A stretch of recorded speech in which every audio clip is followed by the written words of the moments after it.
stuff up full of tricks, and I eat it. I sit down and watch TV. Familiar faces comfort me. Miss my... Welcome back, everybody, to another episode of Cartoons and Cereal, Season 2, Episode 9. Season 2 is just about done, and I got a special coming, so just wait on that. But today, I have a very special guest. First time to the channel. We go back and forth a little bit between YouTube, Instagram, and everything, but I got to start having him on a lot more. Excited to have him on. I know you guys probably know him. He's always on a live stream with somebody talking about toys, and I'm happy he's finally getting to come on the Mind so we can pick his brain and see what his childhood was like. Childhood, I should say, was like. The one and only Sneaky Figures. Hey, what's going on, man? What's going on, Joe? Thanks for having me. Finally glad that we're actually doing something together. Because like you said, we chat back and forth and all different social media platforms. We see each other in different streams and chats. But yeah, it's great to be here. And your intro, love the intro, man. It brings back a lot of memories. As always, it's always jarring. I love like when I start the show that I see everybody in the back because there's always just kind of like dancing to it, and I'm just like, yeah, it gets you, right? Yeah, my head was bobbing the whole time. I was like, yeah. It's that trip down memory lane, man. I love it. Yeah, so, yeah, hell yeah. What's been up with you, man? Because like I said, I know you're on like streams 8 days a week. Am I going to be the next KJ or what? Or is it Kaden? Those guys are everywhere. I got to get you on. Watch. I know. That'd be also like it's banned if I bring him on here. YouTube will kick me off if I bring KJ Smith on this channel. You just got to tell him, hey, be cool. Don't say those words. But I know you're pretty lenient, so but I am. To be honest, I am. My channel is not so big. YouTube's gonna be like whatever. Like I'm no big channel, but I've been in a couple of his live streams. Right. It's crazy. Yeah. So if YouTube like gets a hold of if you do certain things that I don't know if it violates their terms of service really, but if you say like if you start cursing and stuff, like apparently you can get demonetized for that video. There's all kinds of crazy stuff that happens. Yeah. I'd be like, I'm nowhere near being monetized, so say what you want. No, it's all good. I mean, not to say that I don't curse. I just don't really curse often anymore. But I'll slip here and there, I have to check myself. I'll be in my own videos be cursing. I'd be like, why am I cursing? I have no reason to. Right. What am I doing? Like I feel like when I curse, it's like you just start to get mad, It's just like it's like, all right. Well, I mean, it's good, I guess, if you're mad, but like to curse and then start getting mad, it's like, oh, what am I doing? Oh man. I'm gonna have to at the end of this, I'm gonna have you just plug every show you're on. No worries. I'm on everyone's except my own. Yeah. I was just saying, like, I know I see you on like with like Kaiju and just KJ, and I see you like all the time. So I'm just like, damn, this man is like one of the hardest working people I know. Yeah. I guess Kaiju Daddy, he's starting to do more streams, so usually I'm on, with him just to, to give him some backup. And he has me now like watching the chat for him because I guess it's a lot. I don't know how KJ did it because he was highly posable, man. He's just reading everyone's chats and somehow he doesn't miss a beat. It's like he gets to everybody, and they don't lose focus. It's crazy. I'm like, damn, you guys are crazy. Yeah, they are a machine. They're a machine. Yeah, you guys are a well-oiled machine. Yeah, I've watched a lot of their different streams. Their streams are good too, and it's just like you said, he'll be like, so and so said this, so and so said this, so just he'll read every single. But I like it though. But I like it. Like no, it's good. It's good. They keep everyone engaged. They make sure to talk to the chat at the same time. They're still getting through their topics. It's like, damn, they're good. I'm gonna have to get back into it. I haven't seen them. It's so hard to catch people because like we were talking before we even got on here. It's like sometimes it's like a 9 a.m. show or a 10:15 show or whatever, and I'll be at work and I'm probably I'll be on YouTube, but like I'll be at work and I'll see like so and so is live, and I'm like, bro, it's 10:30 in the morning on a Tuesday. Like, what are we doing? Right. Yeah. 4 of y'all don't work. All 4 of y'all just happen to be off Tuesday. Like, come on, bro. Like, I don't I know. I mean, know. maybe I can take off a day so I can just stream. Like, Exactly. Hey, you never know. But and I guess so. I'm in the West Coast, so I get Pacific time. yeah, So it's a blessing and a curse because for 9 a.m. for them, it's like, well, it's 6. I'm 6 just a.m. for you. like I just woke up. Also, the ones that are on later, because for them it's like 10 p.m. at night, but for me it's 7. So I'm still running around doing errands or something. So Yeah. I miss the late shows too. But it's good. At least you can catch the replays and still comment. But you missed out on the fun live chats. With a For real. squad. So. It's always like I feel like I do a Wednesday show with unboxing art and Paul Hughes called Okay. State of the Art on Art's channel, and same thing, like me and Art are like on the same wavelength, and then Paul's on the West Coast like you, so then it's always like, all right, cool, we're going live at 7:30, and then like, okay, well, it's 4:30 for him, so then it's like it'd be like 10 o'clock at night, and my day starts at like 5 in the morning. So like it'd be 10:30 at night. I'd be like, all right, guys, we gotta end this. Like, it's a wrap. Yeah, it's a wrap. I'm going to bed, bro.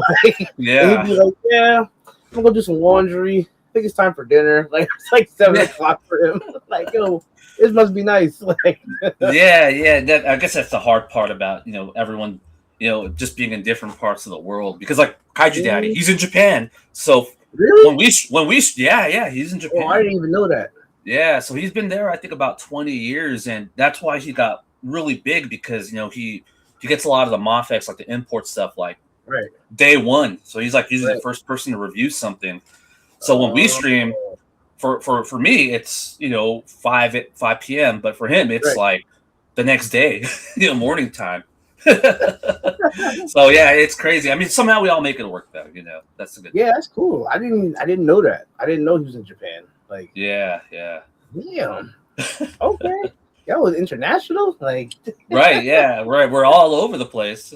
Trying to get in the same time zone. This guy's international. Mr. International, right? So what throws me off about something, like, because I go out there to the West Coast like pretty often, a couple times a year.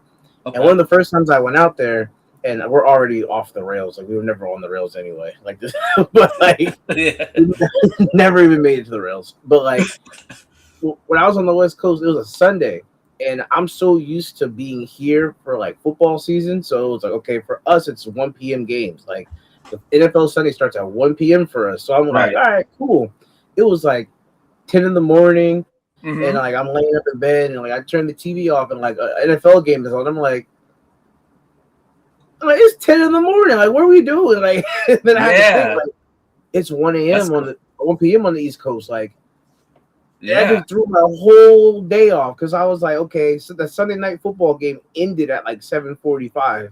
Exactly. I was like, so what y'all do the rest of your Sunday? Like, well, see that for me, so like when I say like, okay, I could watch football literally all day, because we started, well, unless there's one of the European games on, those start I think 6 a.m. for me. But so I mean, literally, it's like all day. And so, like you said, the last game ends at like 7:45, 8-ish. So for me, that's like, all right, it's time. I'll get some dinner, chill, go to sleep. So it's like it like leads into the end of my day or my night, I guess you could say. Over here, because that last game starts at like 8:30 over here. So it's like, I don't catch, unless like the Giants, I'm a Giants fan, unless the Giants play, I'm not finishing that Sunday night football game, because it'll be like 11:30, 11:45 when it finishes. I'm like, bro, I have to be up at 5 a.m. for work tomorrow. Like, I'm not staying up for this. Like, and that's the crazy thing to me. It's like, damn, you guys, that last game, it's like, and who knows if it goes to OT, you're going into Monday most likely, Yeah, because there's been a lot of games. It's been like 11:50, and I'm just like, oh nah, like I'm not. Like, they're like, well, we're going to kick off overtime. And I'm just like, I'm not. I'm going to sleep. Like, I'll catch the highlights tomorrow. Because then literally be like, maybe like I'll wake up and the first thing I see is like so and so defeats so and so in overtime. I'm like, all right, well, whatever. Like, but I can't stay up till midnight watching this game every Sunday. No, I'm okay. Yeah, that's wild. Especially if it's not my team. It's not like yeah, exactly. It's like The sleep is more important at this age. Yeah. We was just talking about right. Sleep is important. Just talking about it. All right, so let's get into your. Not going to dip into your childhood, but I always want to ask, like, what was your Saturday morning routine like? Were you did you just get up and go play person? Were you like, I got to get up at like 7 and go pour up the bowl of cereal and go? I got my lineup of shows I got to watch. What was your Saturday morning kind of ritual? Yeah, so honestly, because I'm an '80s kid. Well, like I'm like a mid '80s kid. So, like my first childhood experiences with cartoons, I don't think it was Saturday mornings. It was like VHS. I had VHS tapes of like all kinds of different cartoons, like Masters of the Universe, Transformers, Ghostbusters, all that stuff. Yeah. I don't think, if I recall correctly, I think Saturday morning cartoons kind of started for me when like Fox 11, or well, I don't know what Fox is on your end, but like Fox, K-Cal, when they started doing those Saturday morning programs, like, I'm sure in the 80s there were some, but, I was kind of too young to realize what a Saturday was. But it wasn't until I got into like early elementary school when you started seeing like Fox doing stuff like, X-Men, Batman, and later on the Spider-Man cartoons, so a lot of that's what I define as my Saturday morning cartoon era, I guess you could say. So, usually from what I recall, my cousin and I, we lived in, so where I grew up, we had two houses. It was like, mine and my family's house, and then my aunts, uncles, like my grandparents were next door. So one of my cousins, we're pretty much the same age. He's a year younger than me, but we'd wake up hella early, like, 6:30, for a kid, that's kind of early because most kids sleep in late, but it's because we remember like at like 6 a.m. that's when they start showing like animes like that weren't really big yet, like Dragon Ball Z used to be on really early for us, so that was like the only way we could watch it. And so we'd be up early. Our grandma would usually be up too because she would babysit us for the most part, but most of the times she didn't give us cereal. She would cook us like Filipino breakfast, like spam and eggs, like that. Right. It wasn't like, it was usually if I was at my own house, if my my parents were there, that they would be the ones buying me cereal. And if one of your questions, what's my favorite cereal, it's gonna be Reese's Puffs and Cinnamon Toast Crunch. Those are my two favorite. You're welcome back anytime you want. And you know what's the best part about those? Once you even finish the cereal, the milk after tastes the best, especially Reese's Puffs. It's like you made your own chocolate milk. Oh yeah. Yeah. Oh yeah. And cinnamon toast crunch would make you horchata. I said that. Oh yeah, that's right. Yeah, it would be horchata. So those are my two favorite cereal. And to this day, I don't eat cereal as much anymore. Like I'll buy it once in a while. It's so sugary and that, and like holy crap, dude, cereal is so expensive now. It like is. If you buy like unless you're buying like the generic brands, of like I look at the numbers like, what? Yeah, look, what the hell? Like, why is a box of cereal like almost $10? Oh like, yeah, that is insane. I've seen some it's like $6-7. Sometimes they creep to $8. Right. So sometimes, so like when I go to the grocery store, I'll check the apps, and sometimes I'll have those coupons like clip here, and you'll get like 3 for $10. But all right, that's when I buy cereal. That's a good deal. Yeah, that's when I buy cereal. When did cereal prices get to be like that? Like like. Yeah, it's $7-8 a box. I don't think our parents were paying that because I don't. Oh hell no, not at all. I mean, just like anything though, like everything's up. I mean, like nowadays, your average figure is like $25-$30 when like 15-20 years ago it was like $5. Right, so right. It's crazy. But when I was younger, my dad used to kind of taught me like how to save money and everything. Mm-hmm. So he gave me like a jar. And it would be like, he would be like, fill this up with change, and that's going to be what you get to spend on whatever you want. So, like, at a young age, I would fill up this big ass jar of change, and we'd go to like the Coinstar machines. Yeah. Dump it all on the Coinstar, and I'd have like, $40-$50 or whatever. And he'd be like, all right, whatever you want to spend for $50. He's like, if you go over a little bit, like 52, 53, I can spot you. But like, learn how to work within the parameters you got. So like, Yeah, thought, yeah. okay, cool. And then we'd go to, there was like a whole bunch of like neighborhood toy stores and stuff growing up. We'd go to the toy store and I would pick up like 3-4 figures and I'd put them on the counter and the guy would ring them up and he'd be like, all right, you're at like 54. And my dad would be like, all right, he was fine. I'd be like, yo, like, gotta make it stretch, right? Like, yeah. But like, he taught me that. So it was just like, now, like you said, everything is like $25 to $27, like at the minimum. Like, yeah, at the minimum. Like, and it's not even talking about like, some of the more top of the line import kind of things where we were just talking about especially with kaiju and everything, like getting all the Mofx's and everything, like and probably SH Figure Arts, all that stuff. Like, I'm sure it's probably cheaper for him because he's over there. Oh yeah. But even then, it's still like everything. Like even the prices over there have gone up, and it is cheaper than what if you're going to order off a big bad toy store. But right, like I think the minimum now for a Mofx is like $80 over there, and it used to be like 40, 50.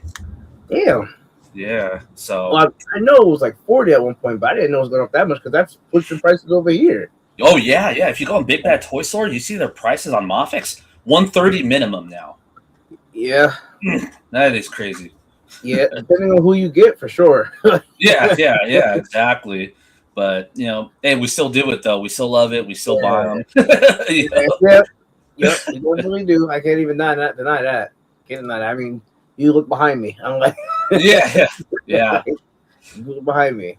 So I know you said like there were too many. Like you said, you watched like He-Man and Transformers. Like, are those kind of like your go-tos, or what were your like kind of go-to cartoons that you looked at or watched? Like, do you collect those now? Like, yeah, I mean, man, I'm one of those collectors, and you're probably the same. Where, like, I have no self-control, dude. No self-control.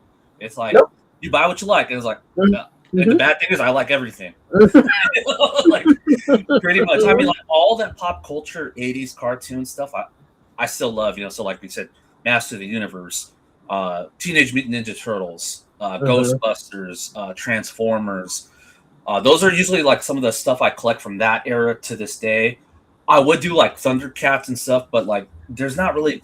I don't really like the Super 7 figures. Like if another company made better figures, I'd be all over them. I feel like those are like the only company that does Thundercats right now. I know Mattel did a line where it was like a crossover Thundercats and Motu, but they were like the 5-inch line. So I mean, it's cool, but like, I was like, I want like good 6-inch figures, 112 figures. Right. But and then going into like the 90s, of course you have like your Marvel cartoons that were huge at the time, like X-Men, Spider-Man, even the other ones that don't get as much love, like the Iron Man cartoon in the 90s, Fantastic Four. Those were all great cartoons, and I love how they were kind of like the MCU before the MCU because they started bringing all the characters over to like Spider-Man. They had that Secret Wars episode. Yeah, and of course the DC cartoons on that time, like Batman the Animated Series, Superman. You get to the Justice League, all that stuff was good. But yeah, I mean, like I said, man, I don't know if I could really say I have a favorite one because it's like you like them all. But I will say though, my favorite character of all time is Skeletor. Oh, okay. Yeah. So that I usually like. There's a lot of stuff I buy of his. I'll buy I even buy Funko Pops of him just because I like them so much. So every once in a while I'll pick up one. It has to be like something I really like. Something I really like. Yeah, because it's just kind of cool just to like if you have a display area of like. So I do have like you can't see it here, but I have like a Skeletor area over here. You just put all kinds of different stuff from different lines. It just kind of looks cool. Yeah, I think that. So did you or are you going to go see the new He-Man movie? Like, are you interested in that? Oh yeah, I'm actually pretty hyped about it. Like, I think it looks like good for being a live action. Right. I was a little sad that Jared Leto was casted as Skeletor. Because it's Jared Leto. But you know what?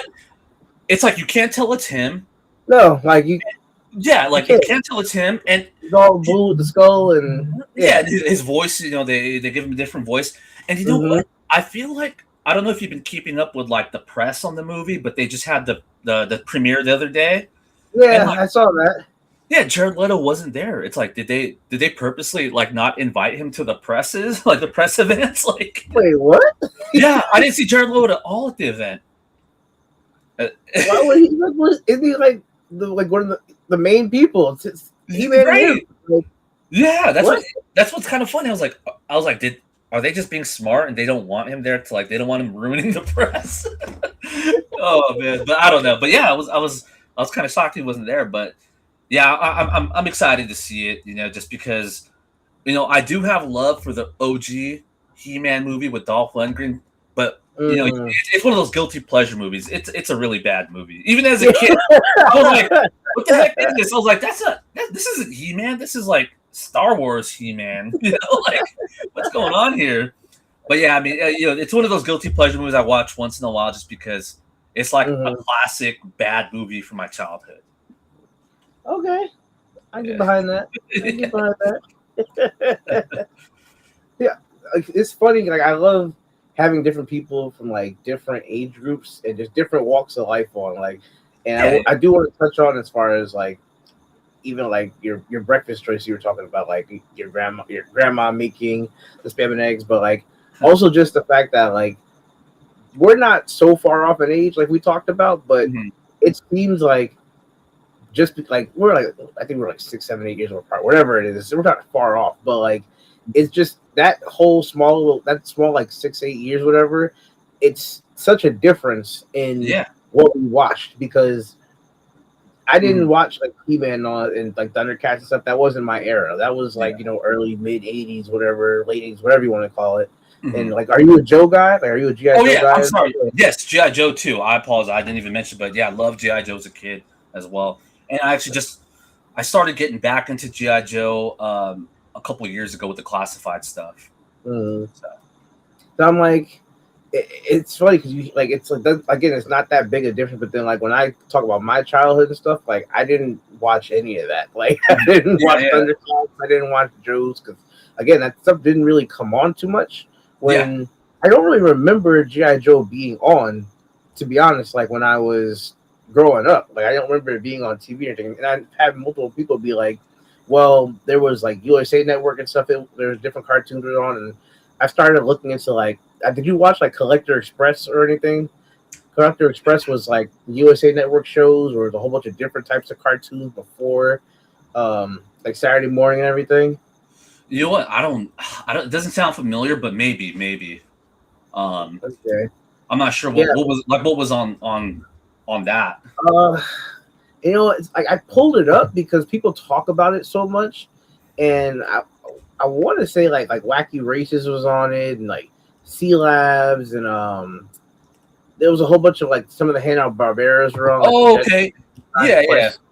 I used to watch all that stuff too, like as a kid, just because like when you just have different channels on, and I as a kid I watched a lot of older stuff too, so like a lot of the Hanna-Barbera stuff, of course, like the Spider-Man, the 60s cartoon, and all the Marvel stuff from that era, like Scooby-Doo, stuff like that, like up to the point where even like the older TV shows, because again, like my grandpa too, he would watch us, so we would watch all the old stuff with him, like Hawaiian Five-O, those type of shows, Knight Rider, stuff like that, So yeah, I would watch all that stuff, just because they were on TV, like midday TV.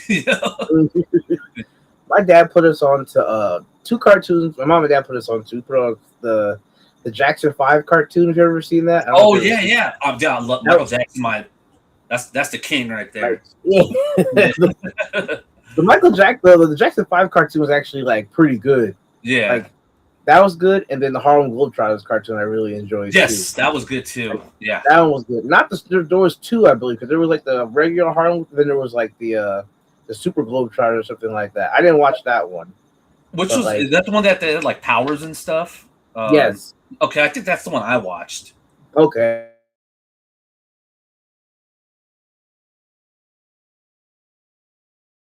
Playing a basketball game, like how the Harlem Globetrotters they start off playing a basketball game, they're facing the Generals every week or whatever, and they'd be losing the game, and then somehow it goes to halftime, and then they go like solve a mystery, during the course of halftime, and then come back, and then they have some whole magical comeback, and they win the game like every time against the Generals. And I was like, I was like 7 years old, like this is amazing. Yeah, yeah. You know? And I think they hooked up with Scooby Doo and everything for a while. Had I remember that. Yeah, I remember that. Yeah, I do remember that. Yeah, because I would also see a lot of that stuff like at the video stores, like where they just have like the VHS section of like cartoons. They used to all come in like those poofy white packaging. It's like a big clamshell. Yeah. Those ones, yeah, they'd all be in those. I love those cards. I love the crossovers were good. Like I always enjoyed a good crossover one. But like even when I was like got older and I moved into the Saturday morning cartoons and everything, like you saw the intro. Like I feel like I'm a 90s, not 90s kid, I'm like a 90s baby. Like I was born in the beginning of it. By the end of it, I was only like 9-10 years old. So it was like, I watched a lot of you named like Fox 5, well Fox, but it was for it was 5, and then it was Kids WB was 11. Oh, see, mine was the other way around. Fox was 11, Kids WB was 5 for me. Oh, okay. See, yeah. Okay, and then it was like CBS was 2. I don't know what's K-Cow. I never. Is that just the California? Oh, it might be. Yeah, it might just be because K-Cow, California. Yeah, but they had all the Disney stuff, like the Disney cartoons, like DuckTales, Tailspin, Rescue Rangers. Those were all on K-Cow for me. Okay, see, I never watched any of those too much. Like I've seen DuckTales, but like Tailspin and stuff, I never really saw because for us, the only thing that really showed that was Disney Channel, and I didn't have Disney Channel. See, for us, we had it on like regular channel for us. Just because, like, I think it might just be because like I'm pretty local to Disneyland, so kind of like, they have Disney programming for the locals. Yeah. Yeah. We had the first time I really watched an anime before I knew what it was Dragon Ball Z, but I didn't know what it was. But for us, we had a channel. It was called UPN. It was UPN 9. We had UPN, but it was 13 for us. Yeah. Channel 13. Yeah. Okay. For us, it was UPN 9, and the first anime I ever saw was Dragon Ball Z, and I remember it used to come on the weekdays from 5 to 6. They'd show 2 back-to-back episodes. So it would be me, my brother, and my dad would sit down and watch Dragon Ball Z, like just those 2 episodes. And we had no clue what it was. I'd never seen it before in my life. And the only thing we remember, we picked it up like in the beginning of Frieza. We picked it up in the Frieza song. I think I know the story, but I'll let you go on. I'll tell you my experience after.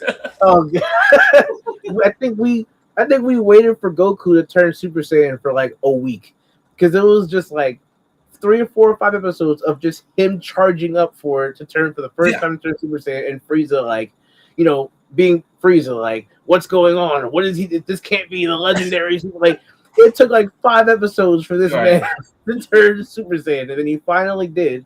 And then I think we watched it through there, and I think UPN took it off, and it was just like, well, great. Like, oh wow, now what happens? Like, and I think it wasn't until later on, like much later on, like a couple of years down the line, my brother stumbled upon Cartoon Network because growing up, the only cartoons that we really knew of was Nickelodeon, because that for us was 6. Nickelodeon was 6 for us, and then one day I turned to 6 because I used to watch Nickelodeon before I went to school in elementary school, and it was 6. And then like just one day I turned to 6, and it was a Spanish channel, and I was like, "What the fuck is this?" So I had to go.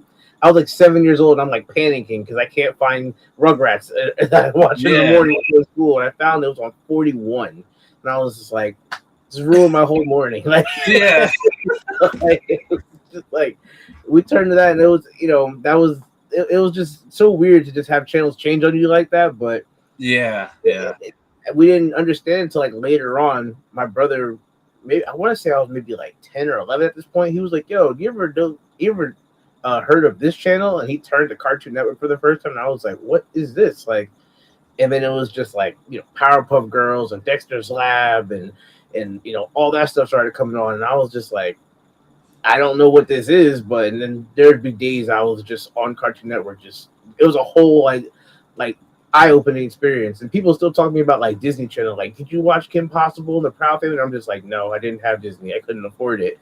And then it's like now I'm looking up, I didn't watch it. I'm like, well, I'm sorry, I was poor. Like, what do you want me to do? Like yeah. No, so like for me with Dragon Ball, it was almost a similar experience, except the only time I remember it showing was Saturday mornings, but I believe it was 2 episodes at a time too, like at 6 a.m. for us. So again, my cousin and I would wake up early, like I'd run across to the other house next door, like knocking on his window, like, wake up, we gotta watch Dragon Ball. And it was about the same. We actually were able to start seeing it from the beginning. It was like when they did the Saiyan saga with Raditz, and then we went to the Vegeta with Nappa, and then it would get to the Namek saga. So every week, okay, yeah, we're watching it, and then it would get to a certain point in the Namek saga. Oh, it's because remember they had the original running of Dragon Ball. They had that fake Namek, like it was like that filler. It was like filler episodes, so it never happened in the actual manga or anime. Okay. But like it would get to that fake Namek, they'd get off and go to the real one, and then we'd go next week and watch, and it would start all the way over from the beginning of Dragon Ball Z. Or like, and it's like, what the heck? Like, we already saw this, it didn't continue. Yeah. So we're like, damn it, we gotta watch every Saturday and get to the new episodes. And then we'd get to the episode we left off at, it would show the next episode. So we're like, oh, cool, we see a new episode. Just like he was like, okay, we're finally going to see Goku and Frieza fight. Right. And then next week, it would start over again. Like, we're like, dude, what is going on? And it was like that for a while. And we just kind of like, man, we just kind of gave up. But somehow we started getting into like Dragon Ball toys and cards. I don't even remember where we found them at, but we started getting like trading cards. Like, they're like from Japan, but I think our parents would find them like at the Asian markets or something. And then, of course, once we got into like high school, that's when you start learning about like shops that sold like anime and stuff, and you'd be able to get like the DVD or whatever it is at the time. I think DVDs or VHS, and then DVDs were starting to come out, something like that, like in the early 2000s, and we'd be able to buy them, and then we'd buy them, but they're like, damn, it's all in Japanese. Like, we don't even know what's going on, But we would just try to learn, and internet. I had internet back in the day, but it was freaking dial up. Yeah, so we're trying to look up like, okay, who's this character? Like, who's this guy? Like, he looks so cool, and we try to like learn the story just by searching stuff online. But it'd take like freaking 30 minutes just for a page to load. I get no. So like, I'm trying to think of when. Because that's what happened with us. Like, UPN had it for a minute, and then at some point it stopped just showing it. And I believe this is when like Toonami came out for like Cartoon Network and stuff like that. And then I think it started at Dragon Ball. And it started like when Goku was like little, had the tail, and then he was on the Nimbus and everything. And it started like at that, and it just worked its way like all the way up through everything. And that's what we used to, after a while, it was like that was just like Dragon Ball Z was like it was a staple on Toonami for a long time. And you finally got to like see the whole story. Because then it was like, okay, like Goku lost his tail. Like, how did he lose his tail? Like all these things you never knew. And then like they turned into the Great Ape and the whole story with like you said, Raditz and everything. Like, and Toonami was great because then it opened your eyes to all these different animes you had. I had never heard of before, like, because you had that come out, and then like Rurouni Kenshin was out, and so good, Ghost in the Shell, and Cowboy Bebop, and Trigun, and it just opened your eyes to so much different stuff. Like, I know I wasn't good. The funny thing with anime and me though, it's like my dad was actually getting a lot of like the older anime movies, from like the 80s. So I was able to see a lot of the stuff like early as a kid. But like that's when animes were super violent. Like, and that was actually, I'd say, my first experience with. Well, I don't know, maybe not, because like Voltron was considered an anime. So But like the movies, you start seeing these cartoons, like, damn, they got blood and nudity in cartoons. Like, what the heck? But then when you see like, I'm like, what the hell? And but then when Dragon Ball started showing, you're like, oh, okay, this is like a normal cartoon in a way. Yeah, just some fighting. Yeah, no blood, no blood. Yeah. I feel that because like I used to sit here and it was one of those times, like when you were watching you could be watching anything. Like you were watching wrestling back in the day, especially like the Attitude Era and all that stuff. Yeah. It would be crazy matches. It'd be like all this stuff going on, and then like the moment your parents want to walk in the room is like a girl standing in your bikini, and you're just like, the timing. It's like this is not what I was watching. Like this is like what I'm saying? Like that's how I felt with anime, because like I will watch, Rurouni Kenshin. Like I said, I would name all these different ones I would watch. I would love like even FCLC, Fooly Cooley was great. Mm-hmm. But my dad banned me from watching Cowboy Bebop because of freaking Faye Valentine. You're so busty. I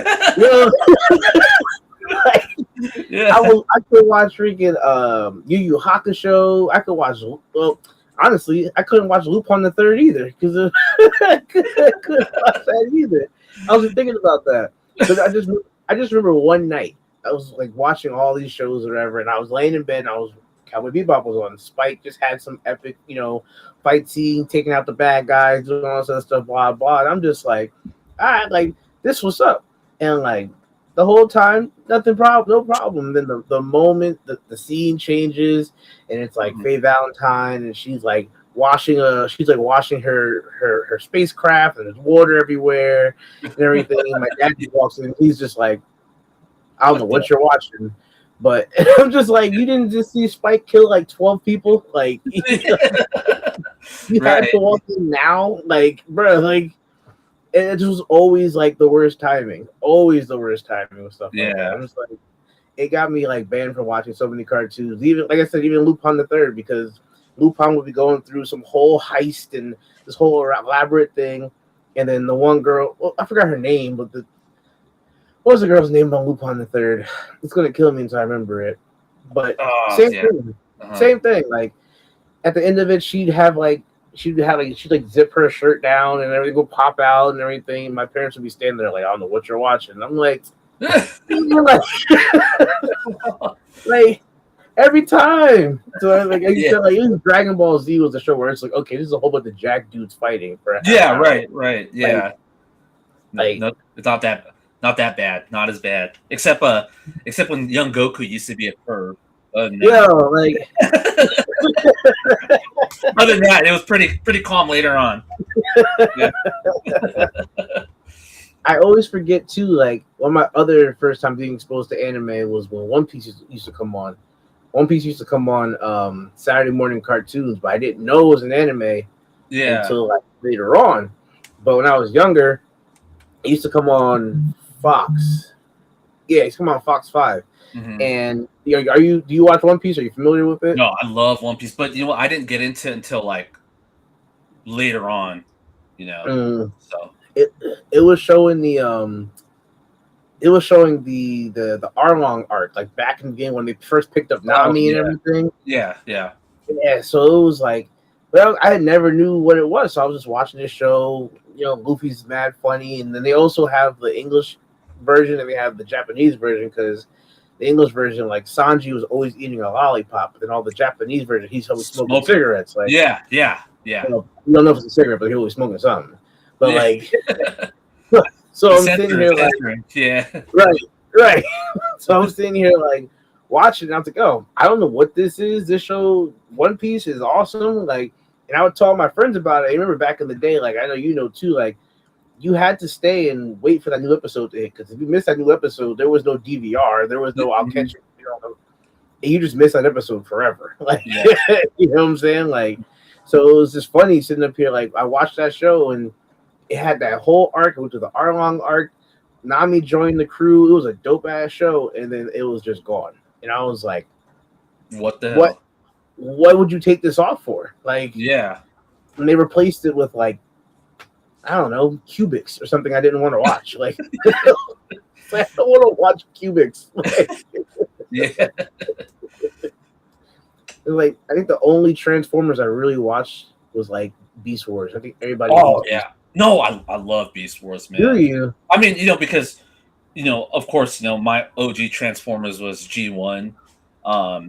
But Beast Wars came out, it was like mid 90s, and that was like, well, shoot, man, that's the only Transformers we're getting now, right? So I started watching, and at the time I thought the 3D animation was like mind blowing. I was like, whoa, this looks so real, like wow. Yeah, it's funny. That's funny because a lot of people always be like, "Yo, it looked terrible." A lot of people like, I hated that CG animation.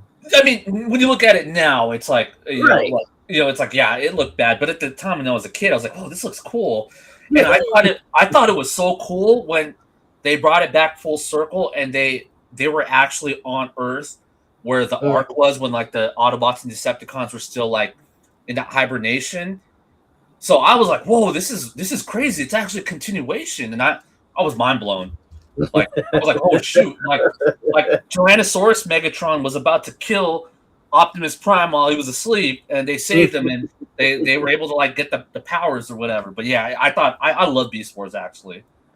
I didn't watch it too much because like I didn't like I like I think was he a cheetah or like a jaguar, one of them? Cheetor, yeah, Cheetor. Yeah, I thought he was cool. Like he's a cheetah, cool. Like I said, the CGI kind of did throw me off. It looked very, they were trying something different, which I was like, all right, trying something new and different at the time. I was like, that's cool.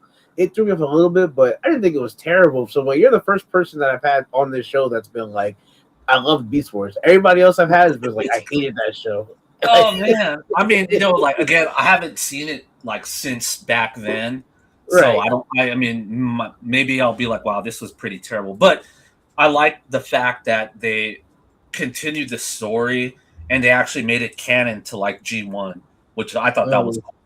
And the reason I thought it looked so good was because that was like PS1 was coming out, like around that time. And so it was like, wow, this looks like a PlayStation game, but like on TV. Yeah. That's what my mind was thinking. But yeah, man, I love. I mean, if you talk to a couple other Transformer guys, a lot of them do like Beast Wars. Like I don't. Do you ever watch Talib, 1980? He's on with like Obby and Figure Fight Club. Bald dude. Yeah. I was on the show once, and Yeah. So he's a big Transformer guy. He has his show on Mondays, his Decepticast show. I know he likes Beast Wars. At least I think he does, because I know he buys a lot of the Beast Wars like figures too. So, but yeah. So yeah. So you're like the first person I've had on. That's what I said. I always like having different people on because I always want to hear different. Because not everybody's the same. Like not everybody watch the same shows and everything. So not everybody collects. Everybody collects the same stuff.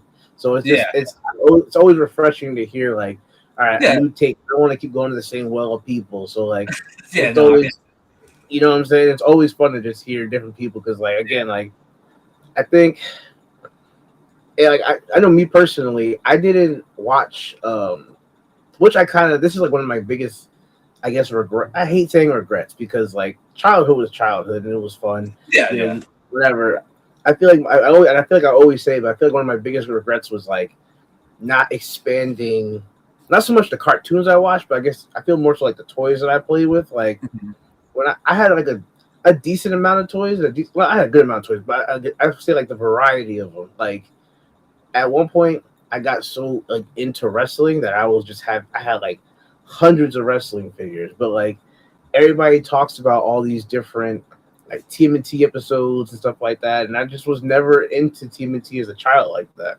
Like, yeah. Like well, I don't know why.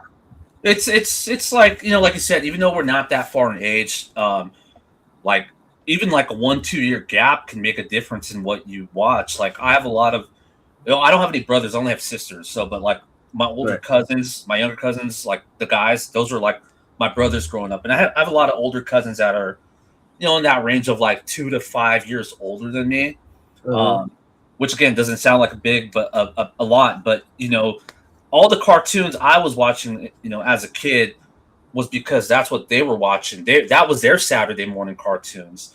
Right. And I was able to pick up on that, but once it started getting into like the 90s, they weren't really watching cartoons as much. Like they did, but they weren't like super into it. Like they'd watch like the Batman, the Spider-Mans, X-Men, Yeah.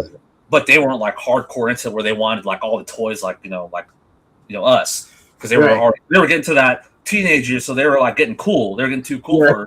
for this, So, but yeah, I mean, again, it's just, even though, like I said, even though we're pretty close in age, not that far off, as a kid, now it's not a big deal. Because, like you said, like we're over 30. And once you're over, like you said, your brother said, once you're over 30, we're all the same age. Man, he's still trying to age me, yo. But as a kid, like, I mean, even when you think about it, like when you're in school, like in high school, when you're a senior and there's freshmen, that's only like a 3-4 year gap. Yeah, but you feel so much older than them. Yeah. But Yeah. after high school, once you're passing and you're considered an adult now, then it's almost like, oh yeah, we're not that far in age. Yeah, no, like, that's true. Like I just hearing, just like I always have like older people that they always talk about the cartoons that they watch and everything and stuff they talked about in like the 80s and stuff, and I just be getting quiet, like it's not even so much that I'm not listening, but it's like it's hard to contribute when it's like you'd be like, oh well, yeah, I'm 40, oh I'm 35, okay, well it's only 5 years, and then it's like, yeah, I used to watch like G.I. Joes and He-Man and stuff like that, and I wasn't even born around then, so it was like so they'd be like, you didn't watch He-Man, you didn't watch, and it's like, no, like you saw my intro, I was watching Men in Black. 90s. Yeah. I was watching Men in Black. I was watching Lucha. I was watching X-Men. I was watching the OG. I was watching X-Men Evolution. I was watching, Spider-Man. I was watching those things, but like I wasn't watching like the late 80s, early 90s cartoons. So yeah. I mean, I love like Batman animated Batman show. Like that was awesome. But, yeah. That's yeah. So my question, because when it got to the early 2000s, I graduated high school in 2002. Okay. So, but around that time, I was like, 18. So I was still kind of watching cartoons because, like you said, I think X-Men Evolution came out around that time, and I thought that was a cool cartoon, early 2000s. But I want figures for that, by the way. Like I still want figures for that. Oh yeah, they did make new ones for sure. No, yeah, some updated ones. Yeah. But so a lot of shows started getting rebooted. So like they rebooted Teenage Mutant Ninja Turtles, the 2003 version, and same with He-Man. He-Man came back out. Did you watch any of those, like the reboots? No. No, wow. I didn't. Like, so yeah. That's a good question because I didn't, like, I really didn't. So I was trying to think. 03, where was I in 03? 03, damn. What the hell was that? I wasn't in high school yet. I started high school in 06. Okay. So I was, what's that, 3 years ago? I was in like 6th grade, I want to say, maybe. Yeah. Something like that. 6th grade. I mean, I was still watching cartoons for sure. I don't think I really even had He-Man like on my radar. Like, yeah. I really don't think so because I think at that point, like 6th grade, it was probably watching cartoons, but I think it kind of started to shift, and it was like when I was younger, and then definitely definitely elementary school and everything. When I was younger, I was definitely waking up at like 7 a.m. Getting the bowl of cereal, sitting, and I used to sit on like my parents' bed because they had like the big TV. So I sit on like the edge of their bed, and they'd still be knocked out asleep, and it's like 8 in the morning. Oh no! What happened? Oh, that sucks. Will he come back in? Oh, he's back. Whoa! What happened? I don't know what happened. I don't know. You're back. Okay. Sorry, you were saying sitting on the bed.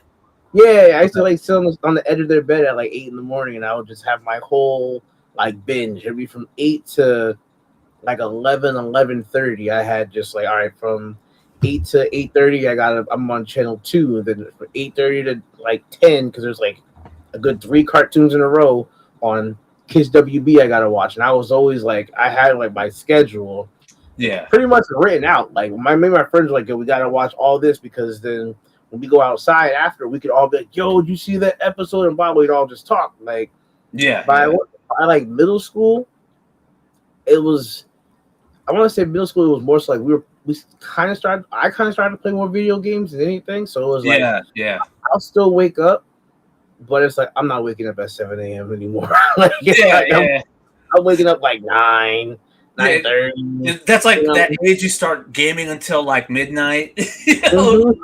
Like, once your parents, like, because I mean, my parents used to try to make me go to sleep at like 8 o'clock, 9 o'clock. But once you start getting into like 12, 13 years old, that's when like you start figuring out tricks on how to make them think you're asleep. You're really playing all night. I'd be up to probably like 11:30, 11:45, pushing midnight Friday night.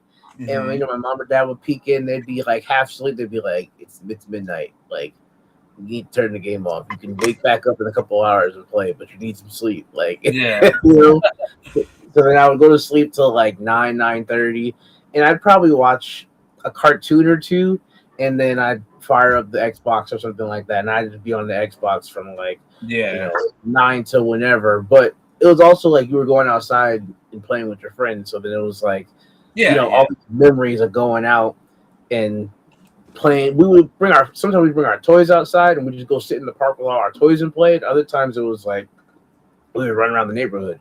So he was just too busy doing that to like watch a lot of cartoons anymore. It's like one of those things where everybody, I don't know if you've ever seen it, but there's like different memes that are around or saying, people were like,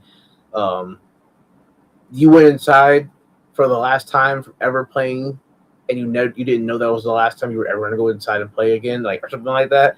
And it's like almost depressing, because it's like, damn, like, you can never really recall it. Like, when was the last time that you went outside and played with your friends? Like, when was the actual last day you did that? And it's like you can't really recall it. It just stopped happening, really. You're right. Because like, I think like junior high, I'd say was like junior high and like maybe like freshman, sophomore year of high school was like the last time I think we would all like just all meet up outside, all the neighbors and all the kids that lived on the block, ride our bikes like all over the place. Like we'd ride it to the malls to play arcades, the comic stores to play arcades there too. But I think, you're right. Cause like right around like freshman year to junior high, you just kind of stopped doing that because you were trying to like just go somewhere and hang out and like, just hang out like cool kids, Right. Like, like you go to the mall to shop now, like get some shoes or look at clothes or whatever, Yeah, it was like at some point that transition happened where it was like, we used to go out and be out playing manhunt and stuff like that, and running through people, hopping people's backyards and running away from dogs and playing tag and all these different things. And then at some point it just switched over from that to like, let's just all kind of just sit up on the stoop and just chill. Kick it.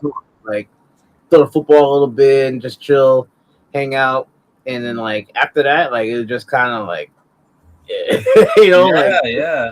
like you never think about it. And then like, especially with the advancement of the technology, after a while it just started to be like, all right, well, I'm about to hop on the game, you're gonna hop on the game. And then that's when it really turned like, we're not even going outside anymore. It's just I'll be on the game, we can play on the headsets. Like, I mean, hey, you know what? Like, you're right. I mean, that's because of like the technology advancements.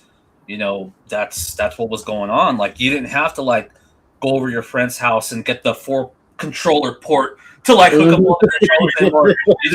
You just go online. But it didn't. But as much like it's crazy because it's as fun and as accessible as that is. Because it's great being able to text your boy now and being like, yo, you want to go run like Halo or you want to run Helldivers or whatever it is. Like it doesn't beat like it doesn't beat the nostalgia of like the 4 or 5 of you sitting around in the room playing on like the putting the red, yellow and the red, yellow and white wires into the TV and playing the 4-prong screen and everything, of like Mhm. whatever it could be, Goldfinger on N64 or whatever, like, or Oh playing yeah. Bros or Mario Kart, like, and just having pizza and drinks and stuff like that, and having to sleep over and playing Yeah, yeah. until you pass out. Like, it doesn't beat that. Like Yeah, no, for sure. And I think now that I'm thinking about it, I think that really, for me at least, died down like junior high. That's when it kind of mm, died down because I guess subliminally when you get to high school, you're thinking like, damn, I gotta be act cool now like that. Um, like, yeah, you can still play video games, but you're like, yeah, I'm not playing with toys anymore. Like yeah, cartoons, yeah, I'll watch if it's on TV, but I won't like wake up early for it or anything. right. I won't tell people I'm watching cartoons. Yeah. No, I definitely did it. Like, it was like you said. I think by like freshman, sophomore year, it was football. Well, it was football practice 5 days a week with Yeah, school. sports. Saturday morning. Well, at least for us, it was Saturday. We played football games, and then then once you start playing sports too, you can't watch cartoons because you're Right, doing yeah. high school sports. Like, so Yeah, that's you're just kind of over. practicing. Yeah, exactly. Yeah. You're practicing, and then I mean, like did you watch Did you watch Stranger Things? No, Oh, okay. Well, I that. watched the first 2 seasons, and that was it. Okay, okay. I don't remember Yeah. where they got the second season, but watching that show, you kind of think about like, wow, like childhood. It's, I mean, even though it's like 80s, they were, that they were like older than us, really. Mhm. But you kind of remember, like, damn, like, okay, yeah, they all hung out, they played Dungeons and Dragons in their basement. Then they go to high school, and some of them start getting too cool. It's like, oh yeah, that is true. It happened. It happened. That was me. Yo, for real. Like, I don't know. Like, again, like you said, like, I don't know the day where it was just like I stopped playing with like toys and stuff like that. Toys, or like you said, we said, like, get up and watching Saturday morning cartoons. I couldn't even tell you the day where I just stopped doing it. It just was like you said, it was just like it just your interest and everything kind of changed. And like you said, like I'm gonna go to I'm not going to high school to talk about like cartoons and stuff like that. Like, yeah. You want to be lazy, trying to be cool. I'm trying to get a girlfriend and stuff. Yeah, like exactly. You're like, I just want sports and girls. Yeah. Yeah. I'm not gonna try to talk to a girl about my toy collection. Like, yeah. And the funny thing is, like, when I was in high school, I kind of still hung around with, like, I guess you would call them the nerds. So like I was kind of like in between jocks and nerds. Yo, I was too. Okay. Yeah. Because like, you try to be cool. You try to like, get into like the girls and the sports, and but you still want to also like, there was that side of you that still wanted to be in the know for like, oh, okay, because at the time like Pokemon cards were coming out for me, and like, oh, Pokemon, yeah, like you got this card game, so you kind of talk to them, but at the same time you're like, oh, my bad, I have to go to practice now, like, yeah. But so I mean. But you're right, though. It's very hard to say when you actually did, like, you stopped doing certain things just because you were getting into other things. Yeah, I was like that too. Like, I was in high school because like there was part of me that, and I have friends that like I played football with and everything, but at the same time they'd be like, "Yo, did you watch the new episode of Naruto?" And I'd be like, "I don't even know what Naruto is," and they'd be like, "Bro, you're not watching Naruto?" And I'd be like, I'm playing football. I'm not a nerd. Like, you know what I'm saying? Like, I don't watch anime. Like, I don't watch that stuff anymore. And then, like, when they start, like, and then, like, I went to my friend's house and he started showing me episodes, and I was like, this ain't bad. Like, you know what I'm saying? But it's like, I ain't gonna talk about it, but, like, because I'm a jock. Because, you know what I'm saying? Like, I'm cool. I play sports. I'm not into that. But then, like, you start kind of looking at, like you said, there's that part of you that's just like, that's kind of dope, and then you start kind of talking about it. But I was never the guy that wore like all the anime stuff in high school because I had friends. Yeah, I had friends that are like that. Like, I have friends like to this day we're still cool on Facebook and social media, whatever. But I have friends that like they wore the Naruto headbands, they tied them up, they do all like the hand signs and stuff like that, and would run down the hallway like the Naruto run with their hands behind their back. And I'm like, okay, see, I'm not that. Yeah. You're not that into it yet. No. But yeah, because I mean, high school, like I was also, because you're watching other stuff too, like like I love like Fresh Prince of Bel-Air.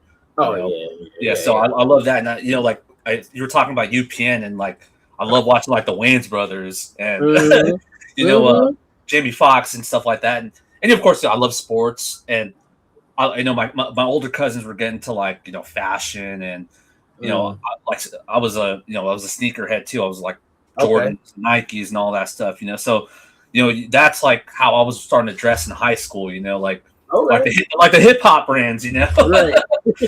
So, but then yeah. I mean, but now like look at me, I'm wearing Ninja Turtles again. Like, I don't care. No. It goes full circle. It really does. It does. Yeah. It goes full circle.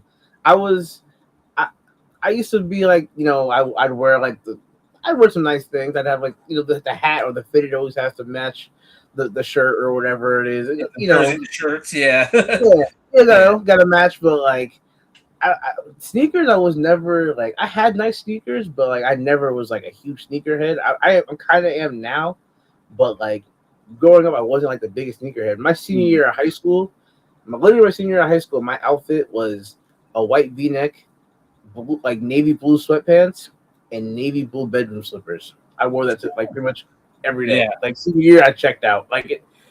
I still had great grades. Like I was still like, it was probably one of my better years in high school. But yeah, I walked around with 2 notepads and a pencil the entire year. Like I didn't have a book. I didn't have nothing like that. Like, I didn't need Yeah, I mean, I was the same in my senior year too. I started checking out, but again, I was still very involved with school my senior year. Like, I was actually my class president senior year. Oh, see, yeah. So, but because of that, and I was also like captain of the wrestling team. But I was like you, man. Like, I would just wake up barely in time. I would just wear sweats and a t-shirt. But I'd probably have some Jordans on, or something, and I'd be late. And I would still go drive to like McDonald's or something to get like some breakfast. And I'd walk in school all late. And my first period teacher, I was really cool with him. I had him like a couple times prior to my senior year, but he'd be looking at me like, man, you're late again. I was like, hey, I got you a McMuffin sandwich. He's like, all right, cool. But yeah, so it was fun times, man. It was fun times. Oh yeah. I never like, I didn't have a car in high school, but like I had my days where I would be like, you know what, I'm not going to school today, and like I would always do like I'd get up and my mom would be like, oh, you all right? And I'd be like, nah, I'm not, whatever, I'm not feeling the best, blah blah. And then she'd be like, oh, take something, and if you can go to school. And my mom would go to school, and because my parents had left the house before I did my senior year. So they leave, and I go get right back in the bed, and I just got just like I'm getting right back in the bed. Like I'm trying to think, senior year. So I was kind of the same way again, because I just kind of be nonchalant about things. Like once I started driving my senior year, I think I started driving. I want to say it was maybe like halfway through the senior year is when I actually started driving. And that's when I got really bad because I was like, I don't have to go to school. Like, I can just drive somewhere, and, so the big thing that started happening my senior year around the area was like the internet cafes, like where just have a bunch of computers, like they all have video games on it. And the big game at the time was when Counter-Strike came out. My friends and I, they'd get in my car, or, I'd drive to school and we'd all be in the same parking lot, like park next to each other, like, hey, you guys want to play Counter-Strike today? Like, so we all hop in someone's car, mine or with other friends. We just drive to one of like the net cafes, and we'd be there all day just playing Counter-Strike. And I missed so much class my senior year that I actually got to the point where like, all right, if you want to be able to graduate and go to prom, you have to go to like this many Saturday schools. Oh man. And I was like, I was like, damn, and like like this is your class president, this is like your wrestling captain, like man, he's a good student, he does his thing, but man, he was starting to get like lazy towards the end of the year. Like he starts driving and he just never shows up. My senior year was like, so I had mine like really calculated because I was like, you know what? So I got like really sick in the middle-ish my senior year, but everything else other than that, we had the rule in school. I think it was like you couldn't miss more than like 20 to 25 days or something like that if you wanted to like graduate or walk or whatever, do all the senior activities. Yeah, like the prom and stuff. Yeah. So it was like all my stuff was like mapped out, and I was just like, I always used to just take count of the days that I was gonna like. I had maybe like 6, 7, 8 days, something like that. But there'd be days where I knew the bus was like coming at 6:45 in the morning, and it literally pulled up to the bottom of my street. Pretty much, it was on the bottom corner, the corner of my block, and I just had to walk down. The bus was right there, and there were so many days where I'd walk out my house at like 6:46 on purpose, and I will walk out and I see the bus go by. I'm like, oh well, I missed the bus. Right back in the just go right back in. I was like, nope, don't care. Like, go back, close the door. It'd be like 6:45. We'll get right back into bed. Like, it's like I'm not. Because I was sitting here, I was like, what do I have? I was like, I have gym first period, and the head football coach was my gym teacher, so I'm good there. Like, oh yeah.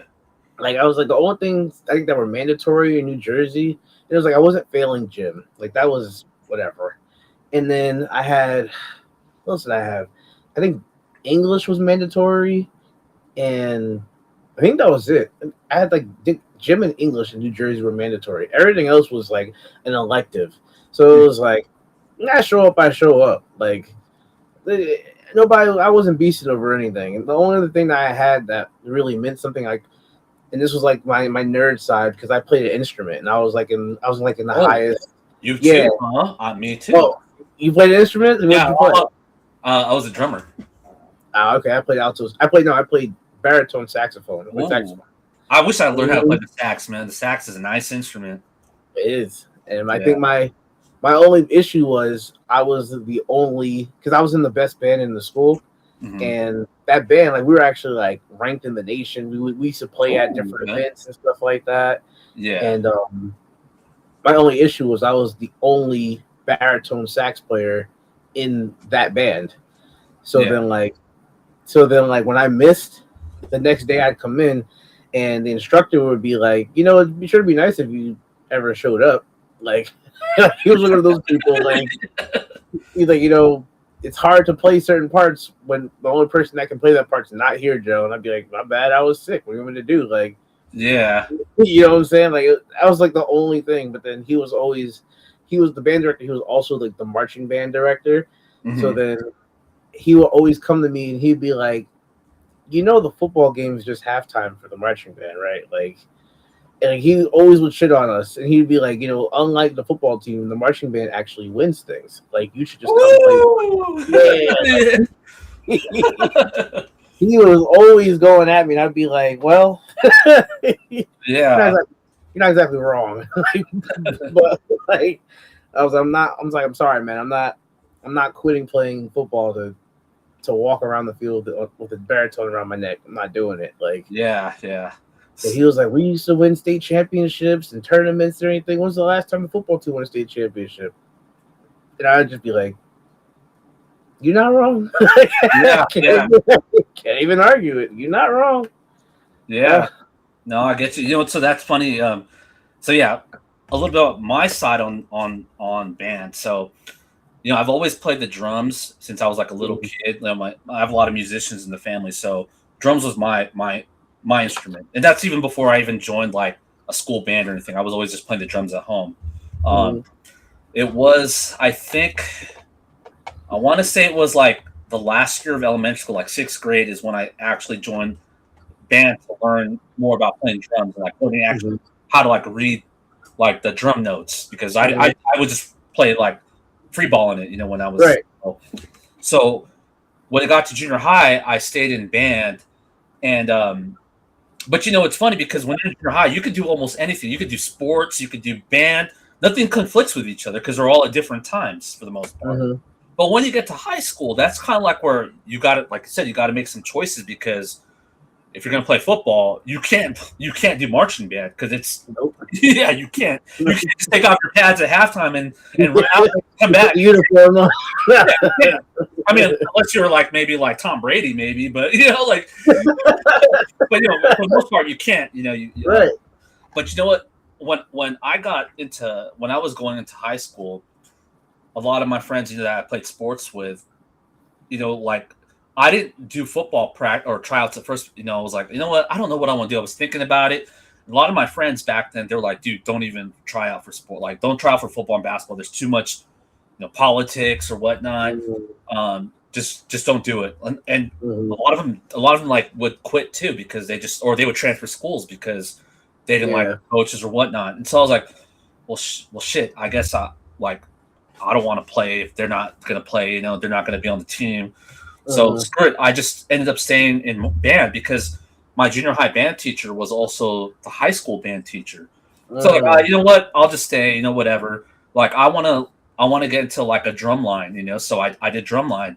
But then after sophomore year, actually wrestling was a different season, so I was able to do that. But like football and basketball, kind of couldn't. But anyway, so when sophomore year, that's when I started like, man, band. I don't want to do band anymore. This is whack. Like this is way too nerdy. That's when I started getting really too too cool for bands. Yeah. Cool. Yeah. Like so I was like, I just told my band like my teacher, I was like, I quit. And he was like, he was mad and sad. He was like, he was more mad though. He was more mad. He was almost like a father figure in a way because like he knew me from junior high, so he was like yelling at me, and I was like, all right, well that's not going to make me want to stay. I'm done for sure. So I quit, and then I was thinking about getting into football, but again, people were just dropping like flies. They were all either quitting or just transferring out. Like by the time it was my senior year, I'm pretty sure we had less than 10 seniors on varsity. Wow. It was mainly like sophomores and juniors because no one wanted to play. Yeah. But I stuck with wrestling the whole time, so that was like my sport. Even though like my favorite sports are like basketball and football, I didn't play like in high school because of all that stuff. So I just stuck with wrestling in high school. A lot of politics. Yeah, a lot of politics. And again, like, you see your friends not wanting to play, and you're just like, well, I don't want to play too. We could just play ball at the park after, Yeah, fair enough. Fair enough. It was tough because, like, I played all 4 years high school football. I played, but, like, my first love growing up was basketball. Yeah, so, like, we used to go to the park. Yeah. We used to go to the park all the time. So it was, like, in the summers, and I'm sure, I don't know if I'm more than sure your family, your parents were like the same. Were like, get out the house. Like you're not about to sit up in this house all day from ass crack of dawn tonight. Like get out. Like it's, as long as go do something. Like as long as you're back by like for me it was me and my brother. It was as long as you're back by like by the time the porch light comes on, because the porch light came on at like 9 p.m. So as long as you're on this porch, by the time that light is on, you're fine. You come in after that porch light's on, you're fucked. Like other than that, it was like go. So like in the summers, we would get up and we would go round up like 10, 12 of us, and we go walk about a mile to the next town over to their park. Yeah, and you had to get there by like 8:30, 9 o'clock in the morning, and we ran full court 5-on-5, but it was like. Yeah. You lost. It was hard for you to get back on that court. But that you gotta wait. You had to wait and hope you get picked up. I got next. Like you had to wait and hope you get picked up. But that was our summers. Like we was there for 10, 12 hours a day, 5-6 days a week. Like that's what we was doing. Unless it was raining. Half the time we was out there in the rain too playing ball. But after I switched over to like high school, because I was a bigger dude and I've always kind of been like a chunkier guy. I've always been like secretly athletic. People would be like, oh, I'll pick up Joe because he plays good defense, whatever, blah, blah, but I could shoot, I could pass. And I was fast. So people just didn't know that. So like my certain friends would be like, I'll pick up Joe, and people would be like, why are you picking him up? And then they see what I could do, and they're like, oh, where the hell did that come from? Like, so like when I switched over, high school came around, and after football season was like basketball, freshman tryouts and stuff like that. And everybody was like, yo, you gotta play basketball, bro. Like you're playing basketball. And I was just like, nah. And they're like, what you mean? Like, And I was just like, nah, like, I'm good. Like, Yeah. Basketball career is over. Like that was, yeah, it was kind of like that too. I mean, basketball's still my number one sport, I'd say, like to play, and because of all the politics, my senior year for basketball, there was only 2 seniors on varsity because everyone, again, they all left. Crazy. Yeah, they all went to different schools or they just quit because of how bad it was. So yeah, I mean, but the thing is, they'd always go, dude, come on, just try out, whatever, just play. Mm-hmm. Like, no, I'm good. I'll just wrestle and I'll play with you guys at the park. Yeah. That's how it was. I played 4 years of football, but then basketball freshman year came around, they were like, yo, you gotta try out. You're gonna make the team, blah blah. Because we all know what you can do. The coach, the coach, to make the team. And I was just, I'm done. We had a community church league, like a community church basketball league. Mm-hmm. I played in that, but other than that, they're like, bro, why aren't you playing high school basketball? And I was like, yeah. I did the same. I played in a bunch of leagues. I didn't really play leagues in high school, but once after high school, you start learning about the city leagues and the different rec leagues, church leagues. Mm-hmm. So man, I was playing all of those after high school. I must have played basketball for up until my early 30s when I started feeling the injuries, and that's when I kind of stopped. I mean, I still have friends that play to this day that are 40 and up leagues. They want me to come back, but I was like, dude, I'm basically practically handicapped. My back, my feet, no, I can't. They go, no, you can't, dude. You can do it. I was like, guys, no. I'm being honest. I would love to play it today, but I can't. I feel that. I said after I finished, so I did track and field, but I was a thrower, so I did shot, put, and discus. Mm-hmm. And then my senior year, I did bowling because I was just like, you know what, even if I don't make the team, because I had nothing else to do. Football was over. I wasn't going to. I was trying to go to college for football to go walk on somewhere, so I was in contact with the coach there. But I was like, even if I don't make the team, I get a couple free games of bowling. Let me just go try out for bowling. So I played one game, and the coach walked over, and he was like, Joe, come here. And I was like, what? And he was like, you're done. And I was just like, I didn't make it. He was like, no, you made the team. Sit down. You don't have to play anymore. And I was like, but I still want to play. It was 3 free games of bowling. I just play to play. And he was like, I mean, if you want. So I was just bowling the whole time. And it was just fun. It was we would just have bowling practice. I'd go to practice and just get to bowl for hours for free. And then have bowling matches. And it was an easy varsity scholarship. And I was or easy varsity letter. So I was I'm a 3-sport varsity athlete. Wow. They were bro, you bowl, bro. Right. Yeah, I wish we had bowling. We had golf, and I wish I did that because I have a lot of friends, my family, they play golf now, and I was like, I can just do the driving range and play top golf. That's it. I can't do these. I don't know about these 9 holes now. That just seems like too much time. I can't hit a golf ball for shit. So yeah. I can't do it.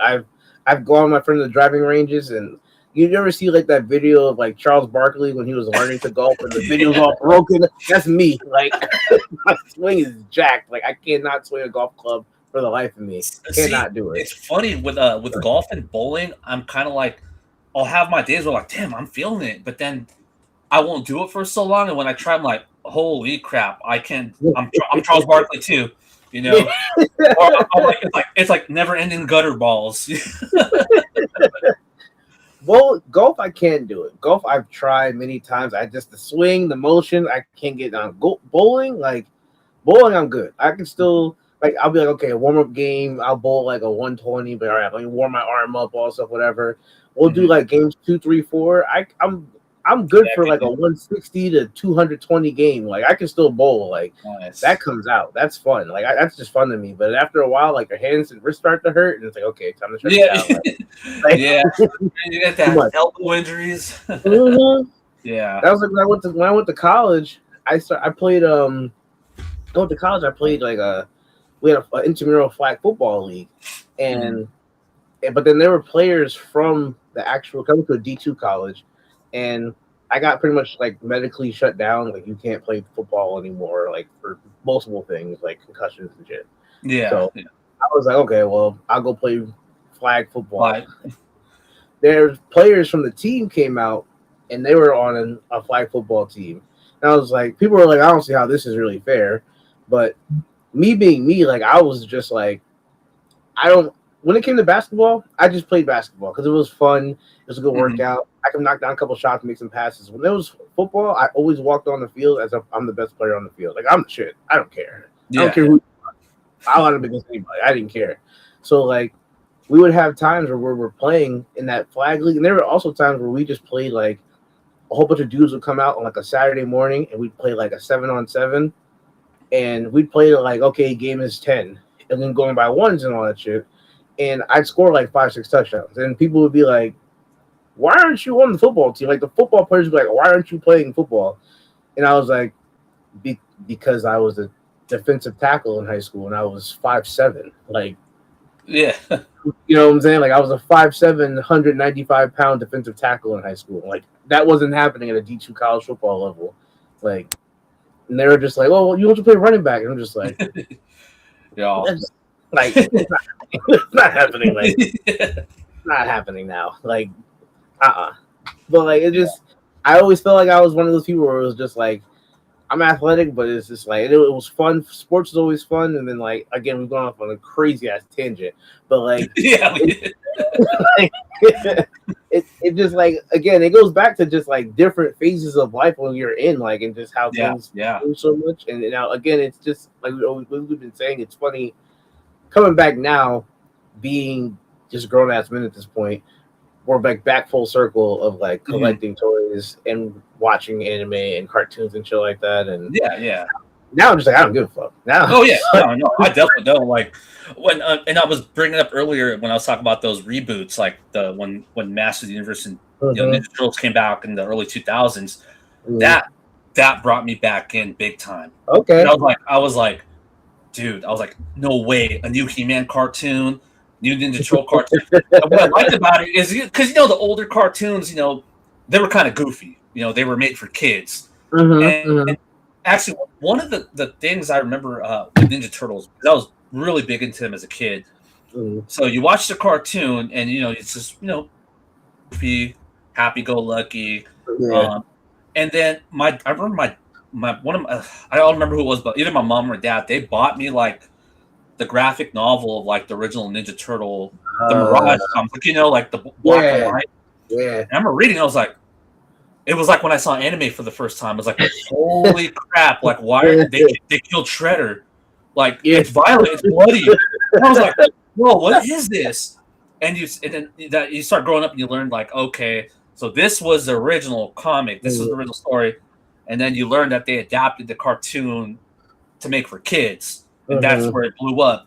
So when the 2003 cartoon came out, I was like, whoa, I was like, this is actually more serious. Like they kind of mix the OG cartoon with the comic. So it's like, it was almost like a cartoon for adults for the most part. Like, I mean, you can get new kids into it, but at the same time, it's like people that were getting older, like, my age, like 18 at the time, 19, it's appealing to them too, because it's kind of a serious story in a way.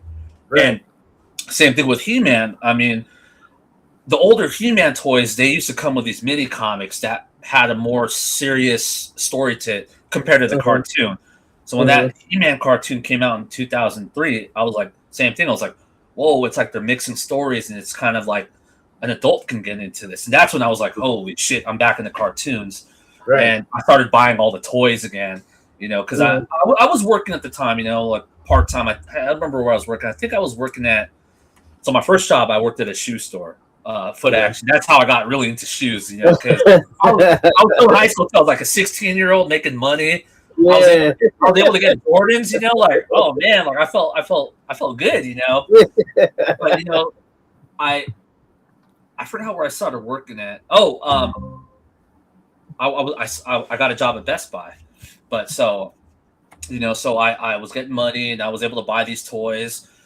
Marvel Legends started coming out at that time, like the old Toy Biz one. So I was like, holy shit, man, these are way better than the Marvel figures I remember, like the older, the little 5-inch ones from back in the day. and they're superposable. Wow, these are detailed, So I started getting hardcore into like Marvel Legends at the time, and that's what got me into my adult collecting phase.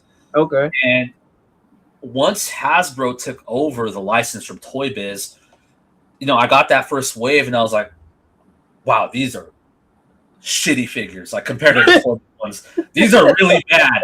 Like the first couple of Hasbro waves were terrible.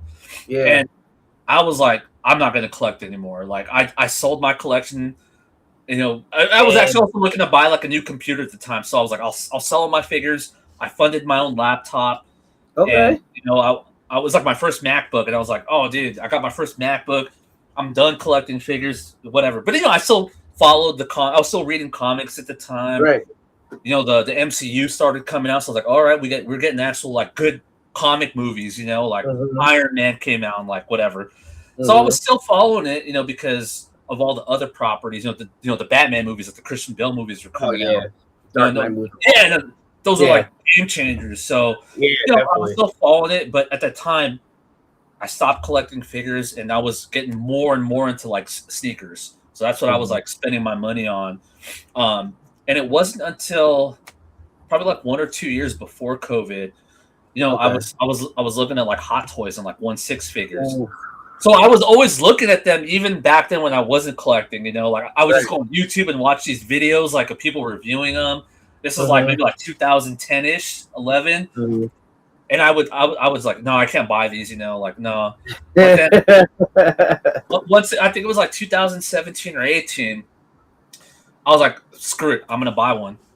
And that's how I got back into collecting. I was buying like 1/6 figures, which lots of Hot Toys. Like it was mainly I started getting into like the Marvel Hot Toys and the DC and Star Wars. Mm-hmm. And so I was strictly a 1/6 collector until maybe about 2003. Because I started seeing like the import stuff, like, whoa, like these Mafex figures are cool, and I wanted to get back into anime figures, but I didn't want to collect 1/6 anime. I was like, they look weird to me, like because they try to make them look realistic, and I was like, nah, I want these SH Figuarts Goku's, those look cool, like. So I got back into 112, and so like Kaiju Daddy. He was also he still is a 1/6 collector too, but he was like really hardcore 1/6 too for a bit.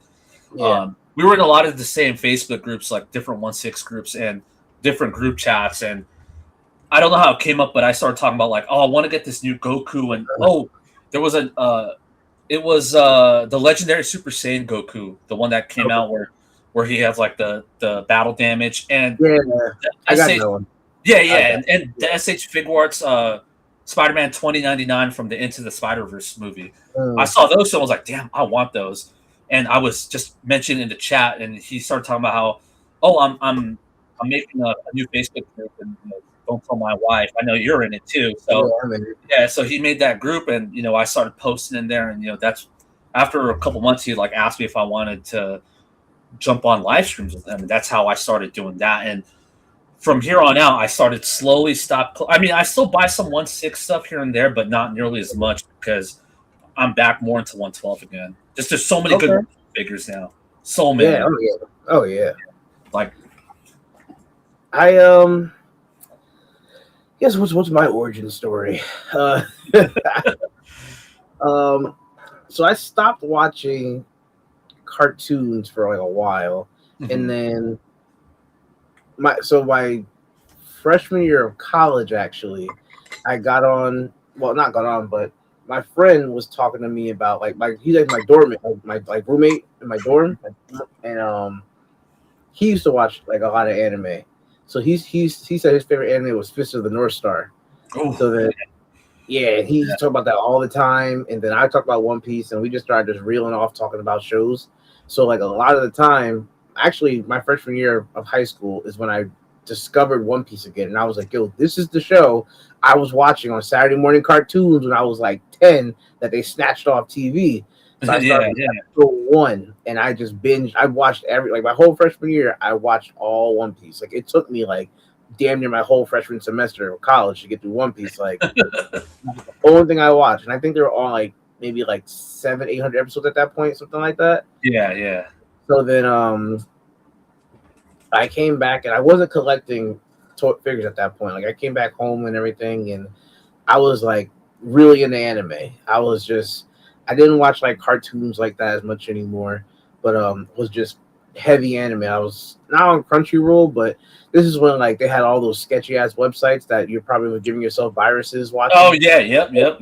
Yeah, I was on those. The only time I was really watching like Cartoon Network is if it was like Toonami or something like that. Then I get all the Bleach and Rurouni Kenshins of the world and all stuff, so I would watch all that. And then COVID hit, and around COVID is when I started kind of watching like some cartoons here and there, but still just binging anime, playing video games and everything. And then I got into, I forgot who the first one I watched on YouTube was, but I started watching like a lot of like toy videos and stuff like that on YouTube, and I just slowly like started watching everything, and it was just I started watching like toy hunts and everything, and being like, damn, like those look cool. And honestly, like, a lot of it, I started off kind of like watching a lot of retro toys and stuff like that, and then I started watching new school unboxings and reviews and stuff like that, and then after a while, it was just like it just kind of spiraled, and like you said, I was just like, you know what? And I was scrolling Amazon, and I was like, I got nothing else to do. Like it's COVID. I don't know. Next time I'm gonna go outside. Like yeah. So then I just started buying like figures off of Amazon, and the only difference like the first time I started collecting was I was buying stuff, and it wasn't so much that I liked it. I just bought it because like it. Like if one, I remember I bought it was a DC. I think it was Godspeed. I think his name was. It was like Flash, but he's white and gold, something like that. And I was like, "Oh, this looks cool, whatever." But he was like $7.99, so I bought him, and like I had him, and I was like, "Oh, you know, this is kind of cool." And like I remember I was talking to a girl at the time, who actually is my girlfriend now. She was just like, "Do you like what you're buying, or are you just buying it because it's like on sale?" Like, yeah. And I was just like, kind of right. Like I don't really like this stuff. It's just kind of honest. So I literally had to take my whole collection and sell the whole shit off. And start over again. Like, and now I'm just, my room's like a wreck. But like everything I have now, like, is just kind of comic books on the wall. I got pop culture on the wall, and just like, but it's everything that I actually like thoroughly enjoy and love. And now it's like this isn't my job because I'm not getting paid for anything, but like I genuinely love going back and just watching like old school cartoons from my era and past eras and stuff like that. Now when I'm on YouTube, I'm always watching like there's different channels that talk about cartoons from like the 1970s and 80s and 90s, and it's always like talking about these shows that only had like 10 or 12 episodes and they were taken off the air for whatever reason. So I just love learning about like the history. And that's why I started doing this, because then it was just like I love hearing about cartoon history and stuff like that, and now it's like, this is what I did in my childhood, and now it's like the first season 1 of Cartoons and Serial was just like learning about my childhood and talking about that. Now season 2 is like I want to talk about other people's childhood and their history and what they did. So like, I love being like almost like a cartoon historian. Like it's fun. Oh yeah, that's cool. Yeah, that's definitely cool because I mean, you know, we're all linked up mainly from like the social media, the toy social media, but not a lot of, I mean, well, a lot of us will mention stuff about, you know, older cartoons because, you know, the stuff we collect, but we don't really dive deep into the cartoon aspect of it. Yeah. So it's something different. Yeah. Like, and then you start remembering things. You're like, wow. Oh, okay. You know, I got to dig deep into my memories to unlock these childhood cartoons, you know? Yeah. So that's like, it was season 1 was fun because there were so many shows where it was like I watched it and it was like I loved it, but even like while watching my intro, like watching it or doing the first episode I did was on the Men in Black cartoon. Oh, yeah, and I love that cartoon too. And I love that cartoon, but I could not recall an episode from it. So it was like I'm not going to just talk about the show for 15 minutes if I can't pull anything out my ass about. So it forced you to go back and rewatch it. And now if you rewatch it as an adult, there's things you catch that you didn't catch as a child. There's definitely jokes in there that you know that you don't catch as a child, but then like yeah. also you learn different things about it. Like that show is canon in the Men in Black universe. Yeah. And I didn't know that as a kid. I didn't know that, but now like now knowing like that cartoon is canon to the Will Smith, Tommy Lee Jones. It's in the same universe. It's just a different K and J. Yeah, but like it's them. It's supposed to be them. Yeah, right. But it's like it's canon, so it's like damn. It's like okay, like it's like how Marvel is, where it's like this is Earth 1, this is Earth 15, this is Earth 3000. Like yeah, you know what I'm saying? The Will Smith one is like Earth 1. This cartoon one's like Earth 55, but it's all canon. So it's like it's crazy to find out stuff like that. Like, and that's where like it forced me to go back in between that and like Jackie Chan Adventures, which I loved, and like that cartoon was good too. Yeah, I loved it. Like Lucha was I loved, and Static Shock. Going back and rewatching it. Static Shock was good. Hell yeah! Like Recess and all the ABC cartoons. Oh, like, Recess was so good too. I saw that in your intro, and I was like, man, we used to like because I was in high school when that was out, but you know, a lot of us were watching it like on the low. But once everyone found out that, oh shit, you watch Recess, so then we started finding out. Then we started like making fun of each other. We were like, oh, you're this guy. What's the snitch's name? The guy with the Ronald, somewhere R. Yeah, I can't remember. But we would be like, we would say, okay, I'm this guy, I'm that guy. And then we had one friend that we were like, oh, wait, you're Ronald or whatever his name is, because you're always snitching on us. You're always ready to snitch on everybody. Oh my gosh. Yeah, it's just watching that show as an adult, even I felt the same. Like it's funny, you feel the same way, because as a kid you go, I hate this kid. And then like as an adult, I was like, yo, this kid really was an asshole. Like he really was snitching.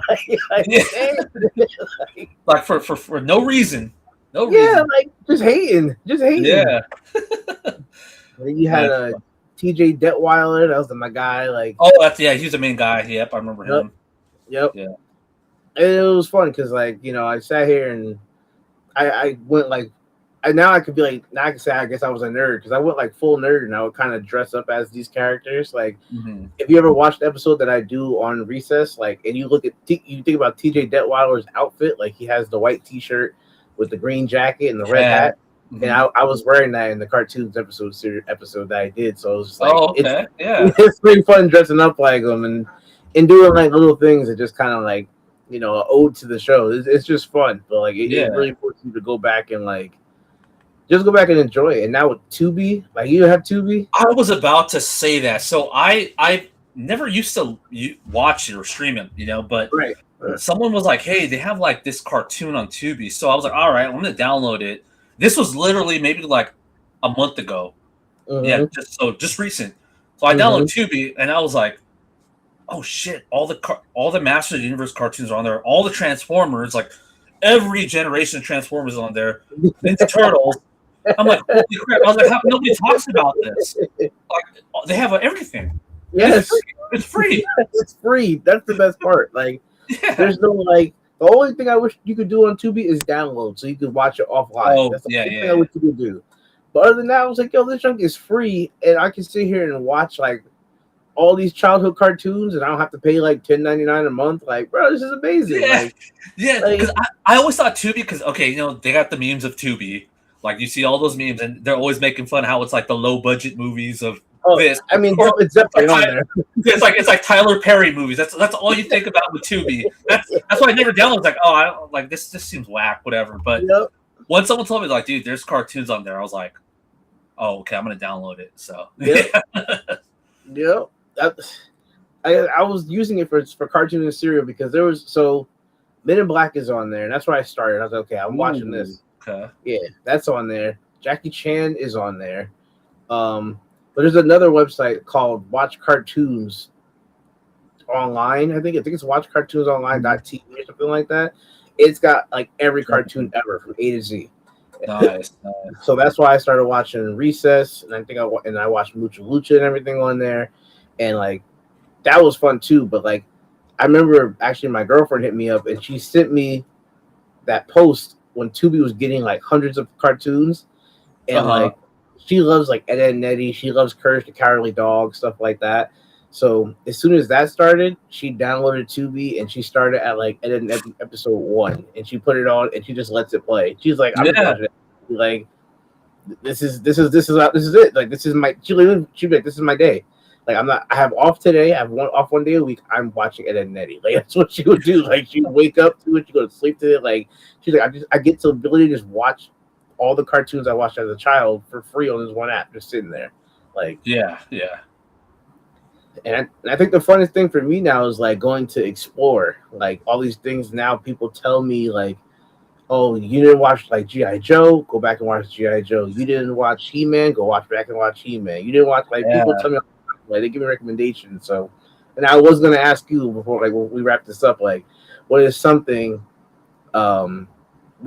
give me like a couple shows you think that I should go back and watch? Oh, I mean, I'll say the same because now that I know Tubi has them, you got to watch the He-Man, you got to watch, the Ninja Turtles, you got to watch Transformers, G.I. Joe. I'm on the Turtles. I'm on season 2, like episode 10 or something like that. Okay. I am watching that. So, but after you watch those, then I highly recommend watching the reboots later. Like, I'm not sure. I don't know if they're on Tubi. I haven't looked to see if those early 2000s are on there, but I know Hulu had the Thundercats reboot, which again, that's a really good reboot.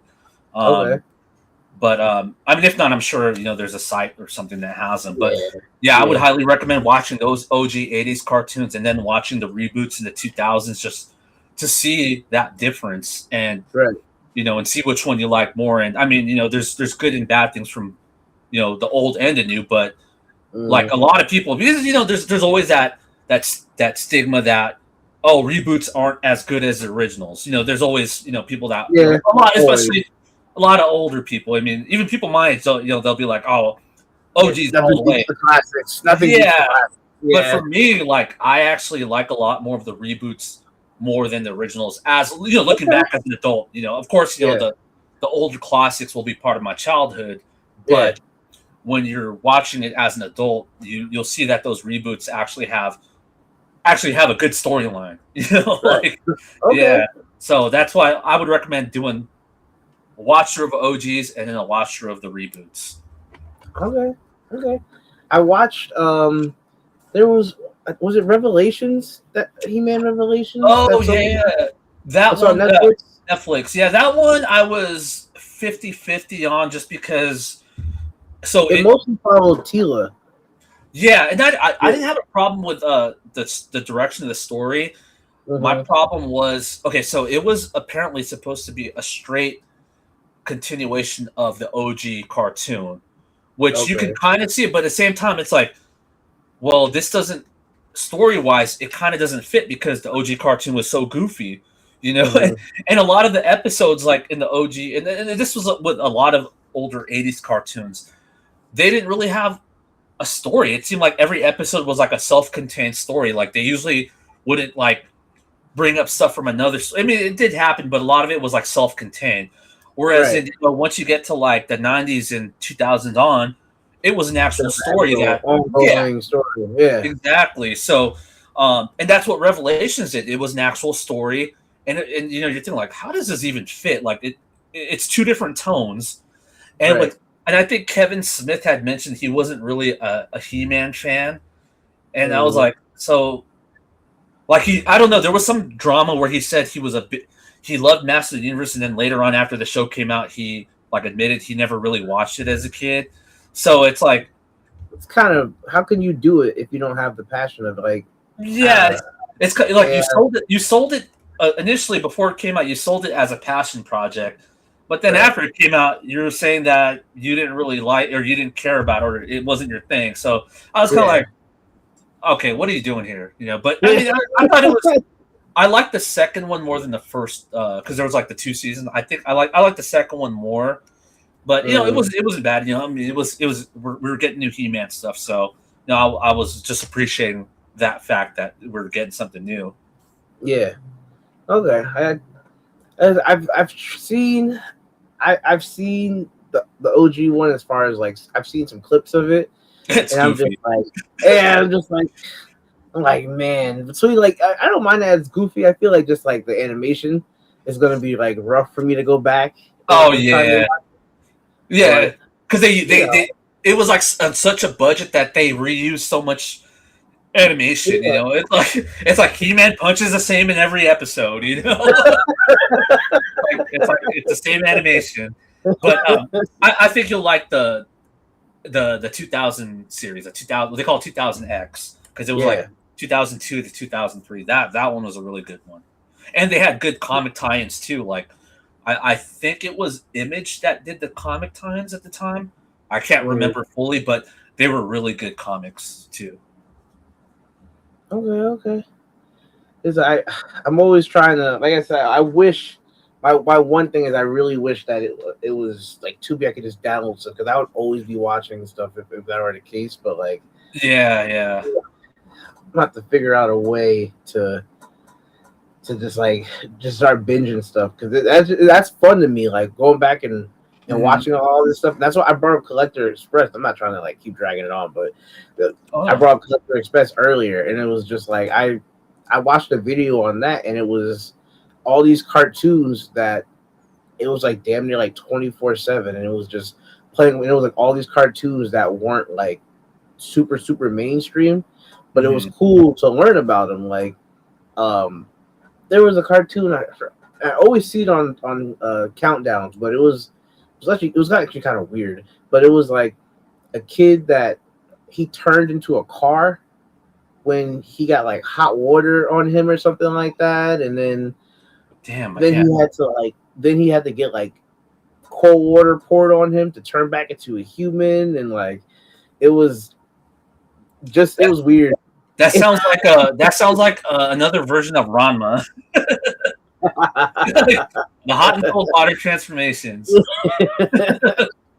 That was a weird one. I watched Sam and Max. I was watching Sam and Max a little bit. It's like the dog who's like a detective and like a rabbit kind of assistant. I never watched it because I think that was like after my time.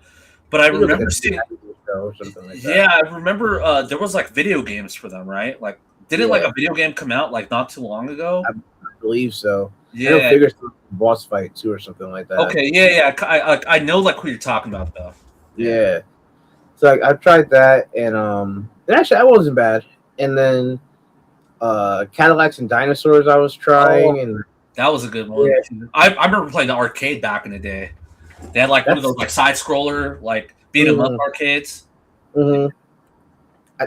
It's a weird one. It's like old school big body Cadillacs and T-Rexes running next to them. I'm like, they had like guns on them and stuff. Like it's like that was the kind of stuff that you like imagine as a kid when you're playing with like all your toys and just mixing them up. You'd have like your Jurassic Park dinosaur, but you put a gun on him. That's what Cadillac and Dinosaurs were. That's why I was like, I was seeing that show and I was just like, what? Like, what is this? Like, who thinks to put those two things together? Like Cadillacs and Dinosaurs. No, the 90s was like, I'd say the 90s cartoons were something else because like you said, they come up with like weird concepts like Cadillacs and Dinosaurs. They had the biker mice from Mars. Remember that? Yeah, like Cowboys of Medusa and stuff like that. Yeah, I was about to say that one. Yep, Cowboys. Yep.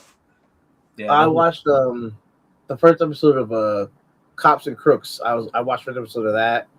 Oh, I used to love that cartoon. That theme song still hits for me. Yeah, that theme song still hits. Yeah, that one was Did you get the Bulletproof figure?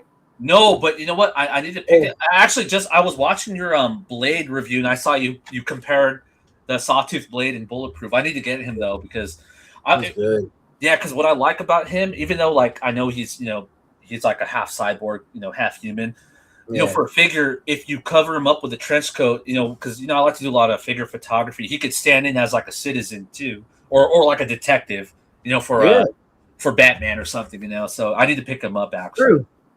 It's a good one. Like it's like probably top 10 of the year for me. It's really good. I hope they do that line because I had a few figures as a kid, like the OG ones, I remember the one I had Bulletproof. I remember that. I don't remember the guy's name, but he had like a claw, like where he could swing around, like he was like Spider-Man or something. But I've seen clips of it, but I've never actually like watched the full like show. I watched one episode, and the animation was a little kind of weird, but like it wasn't bad. And I was like, I kind of want to just keep. I want to go. I'm gonna come back to it, but I want to see what else is like out there. Like, you know.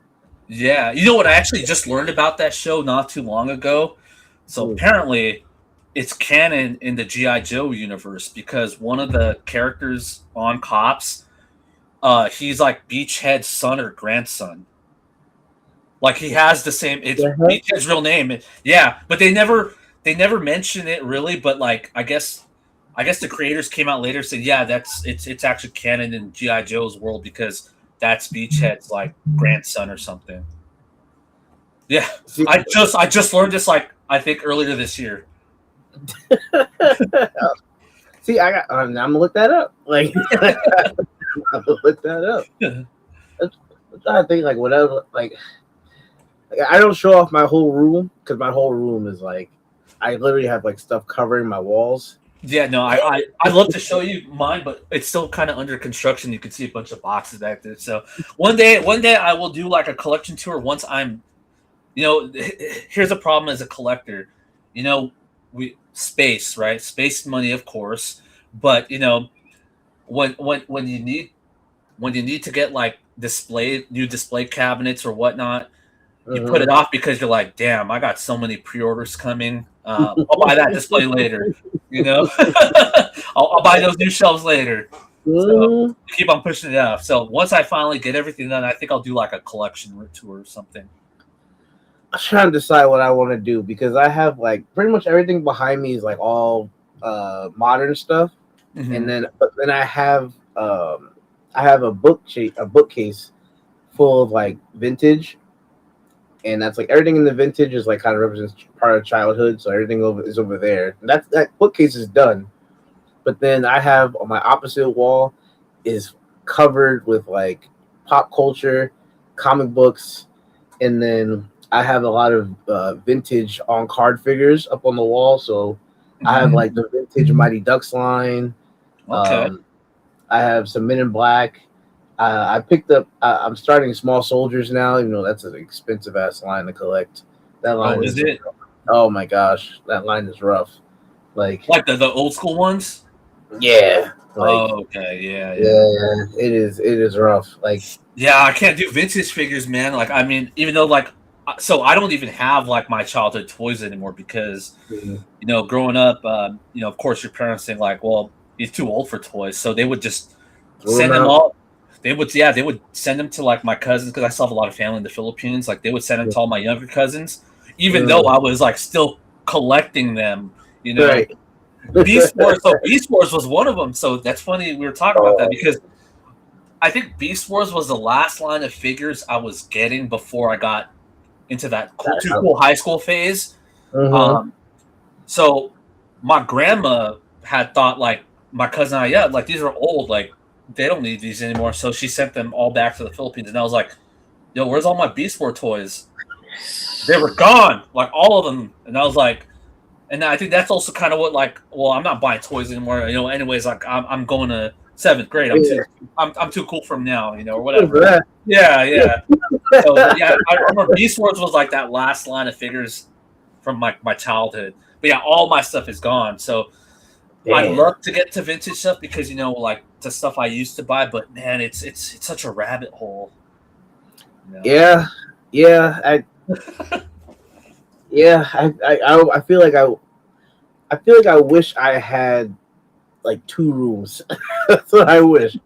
Yeah. I wish I had a room for straight vintage and then another room for just modern. Like I really do wish I had that, but I don't have the space. But like, it'd be amazing. Like I have, because I try not to collect.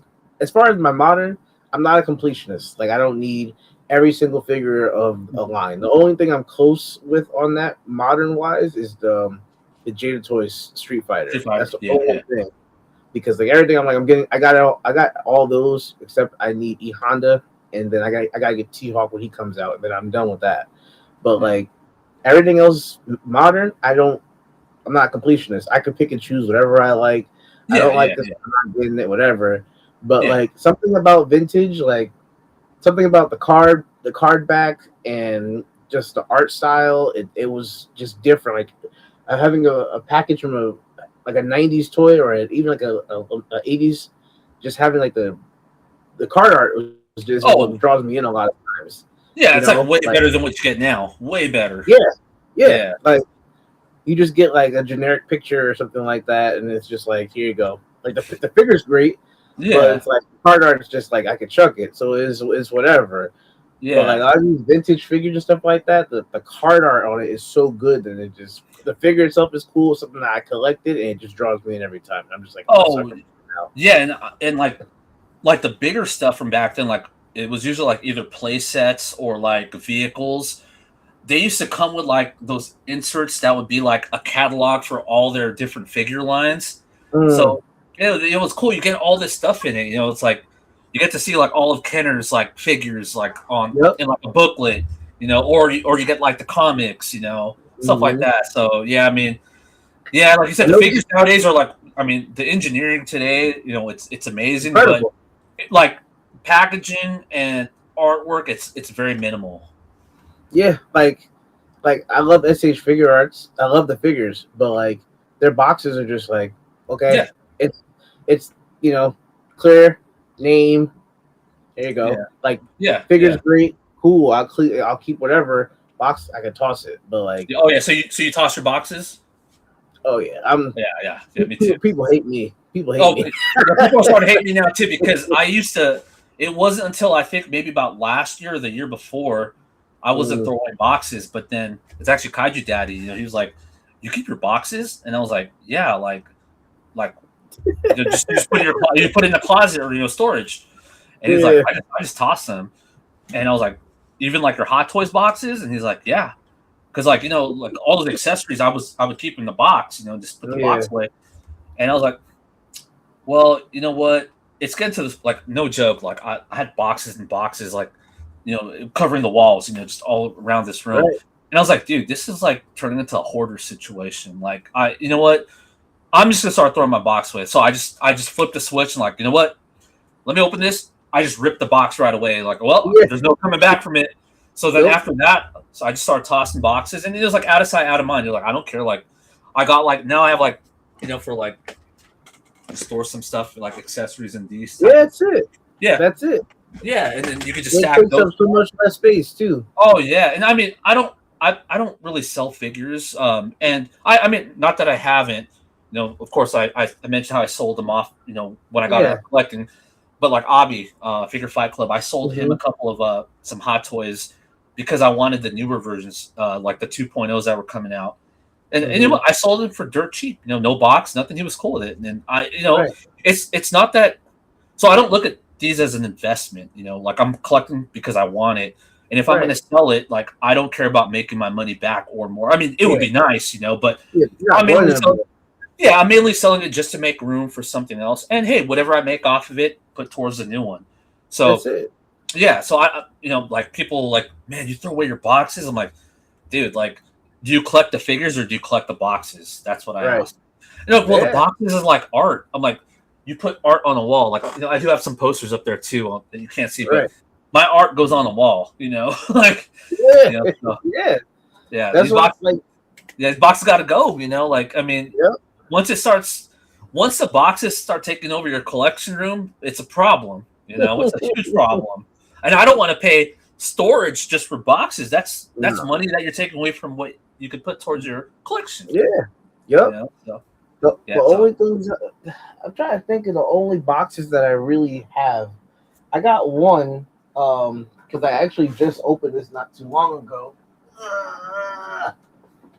I did that Haya Toys, the Ghost in the Shell. Oh, figure. The major, yeah, the major, and I kept this box because this box was like real nice. And then I still need to pick her up too, actually. I mean, it's like I'm not gonna. Oh yeah, that's nice. Yeah. Yeah. Like that, I'll keep.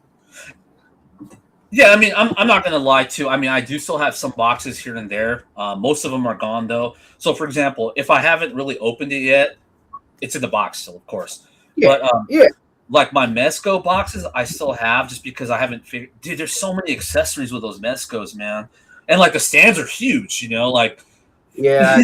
so I'm still trying to figure out how I want to do the Mezco. So all my Mezcos are still in boxes, and a lot of it's because I still have the figures in them too because I still need to get more display cabinets. So they're still in the boxes. Some of I do still have some 1/6 boxes like from InArt because again, like the way they do their accessories and how they pack them, it's kind of weird. It's not like your traditional Hot Toys. So I still have those, but all my Hot Toys boxes are gone for the most part. Mafex boxes and SH Figure. Oh, domestics always throw domestics. Yeah. I'm not keeping any Marvel Legends boxes like. Yeah. They don't. They don't even care about their packaging. So like, they go back and forth between the clear front, the box. Like, you guys don't care. I don't care. Exactly. Yeah. The Mezco's, and I like Mezco. I have a couple, but like you said, those stands are huge. I'm like, you need so much space if you wanted to put one of your figures on one of those stands. Like, you need so much space for that. You can't put those stands in these type of containers. No. So you got to find something like special for those. So I haven't figured that out yet. I have a couple of those stands, and I just like because I have I think I have 2 Mezco blades. Excuse me. I got a Mezco Tangerine. I have a Mezco Samurai Jack, and like you said, I have they're like discs. Yeah, they're so big. And it's like I have like 4 of them, and I just kind of put a rubber band around them and put them in a drawer. And like it was just because like it's hard to use them in displays because it takes up all that space. yeah. Like I gotta put figures on top of that stand with the figure. Like I no, like you don't get all the extra space. Like right, yeah. This is a premium, sir. Like you know what I'm saying? Yeah. So I mean, but for the most part, again, toss the boxes, man. It's like again, we collect the figures, not the boxes. But I mean, unless you're an inbox collector, but I'm not an inbox collector, so. That's different. You ain't opening it. Like if you're inboxing, that's fine. You're gonna probably hang it up somewhere, have it displayed. Then I understand that. But if you're an out of box collector, like you said, if it's like something simple like a Mezco or not Mezco, but Mezco even to me like. But if it's like a Mafex, if it's a SH Figure Arts, whatever, the Marvel Legends, get rid of it. I mean, I understand some people are weird about it. If you're gonna resell it, they want it complete. But again, if I'm gonna sell it, I'm like, well, are you gonna say no if I sell it to you at this good of a price?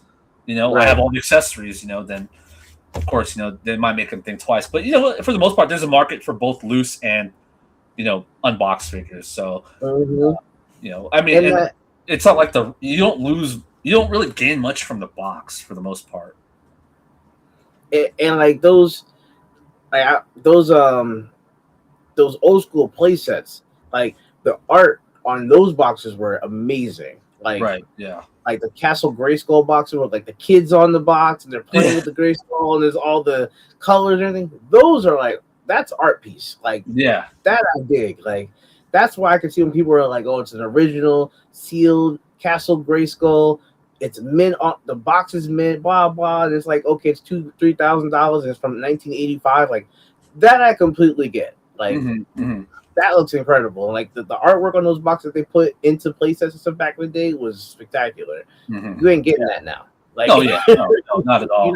I mean, not even like Lego boxes. They used to look so much better as kids. Now they're just so generic looking and just like a picture of what the product is and that's it. Yep. It's like the Nickelodeon building. Like that always depresses me. Like the Nickelodeon building in like the 90s and 2000s, it was like all super colorful and had the slime everywhere, and it was like the big orange Nickelodeon Splat logo and stuff. And now it's just a gray building, and it just says like a Nick across it. And I'm like, Right, damn, yeah. damn. Exactly. They got too corporate.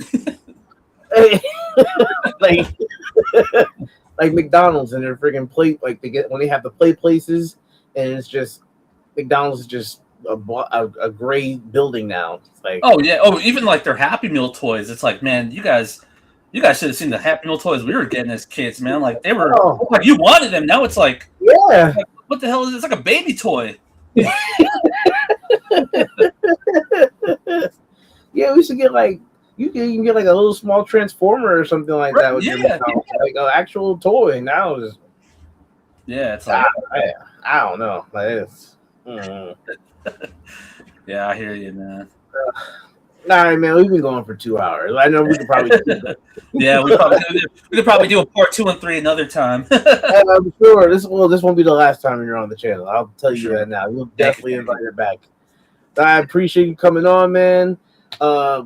Everybody, let everybody know like where they can find you, like Instagram and YouTube and everything. Yeah, so basically, my handle. Well, so it's Sneaky Figures, one word, no space.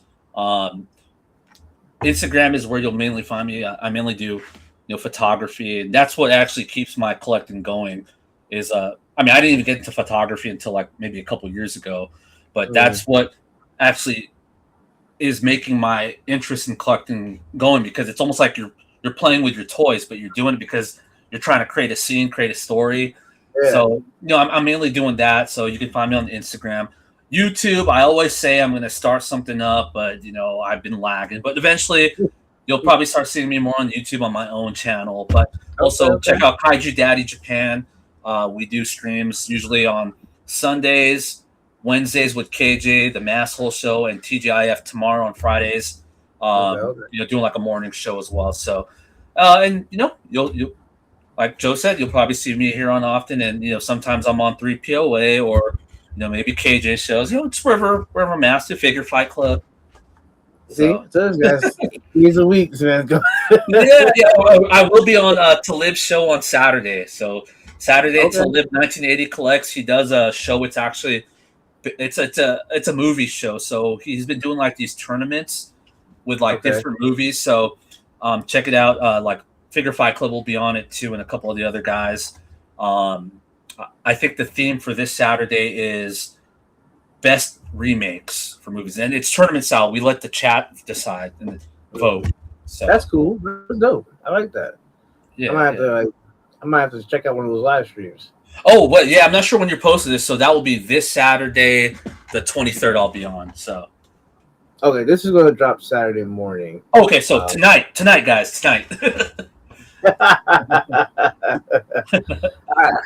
I appreciate it, man. Yeah, thank you, man. It was fun. Definitely have you back on. We'll have to figure out something. Have some season 3. Yeah, definitely. We'll talk to Kaiju, maybe Talib, and have like a whole little round discussion about some things. And I'm sure he'll love to be on too, because he talks a lot about his childhood stuff too, and he's older than me, so you'll get a much different experience. Yeah. That's awesome. That's perfect for me. I'd love to hear it. Yeah. Man. All right. Until next time, thanks guys for watching. We'll catch you on the next one. All right, y'all. Take care. Peace.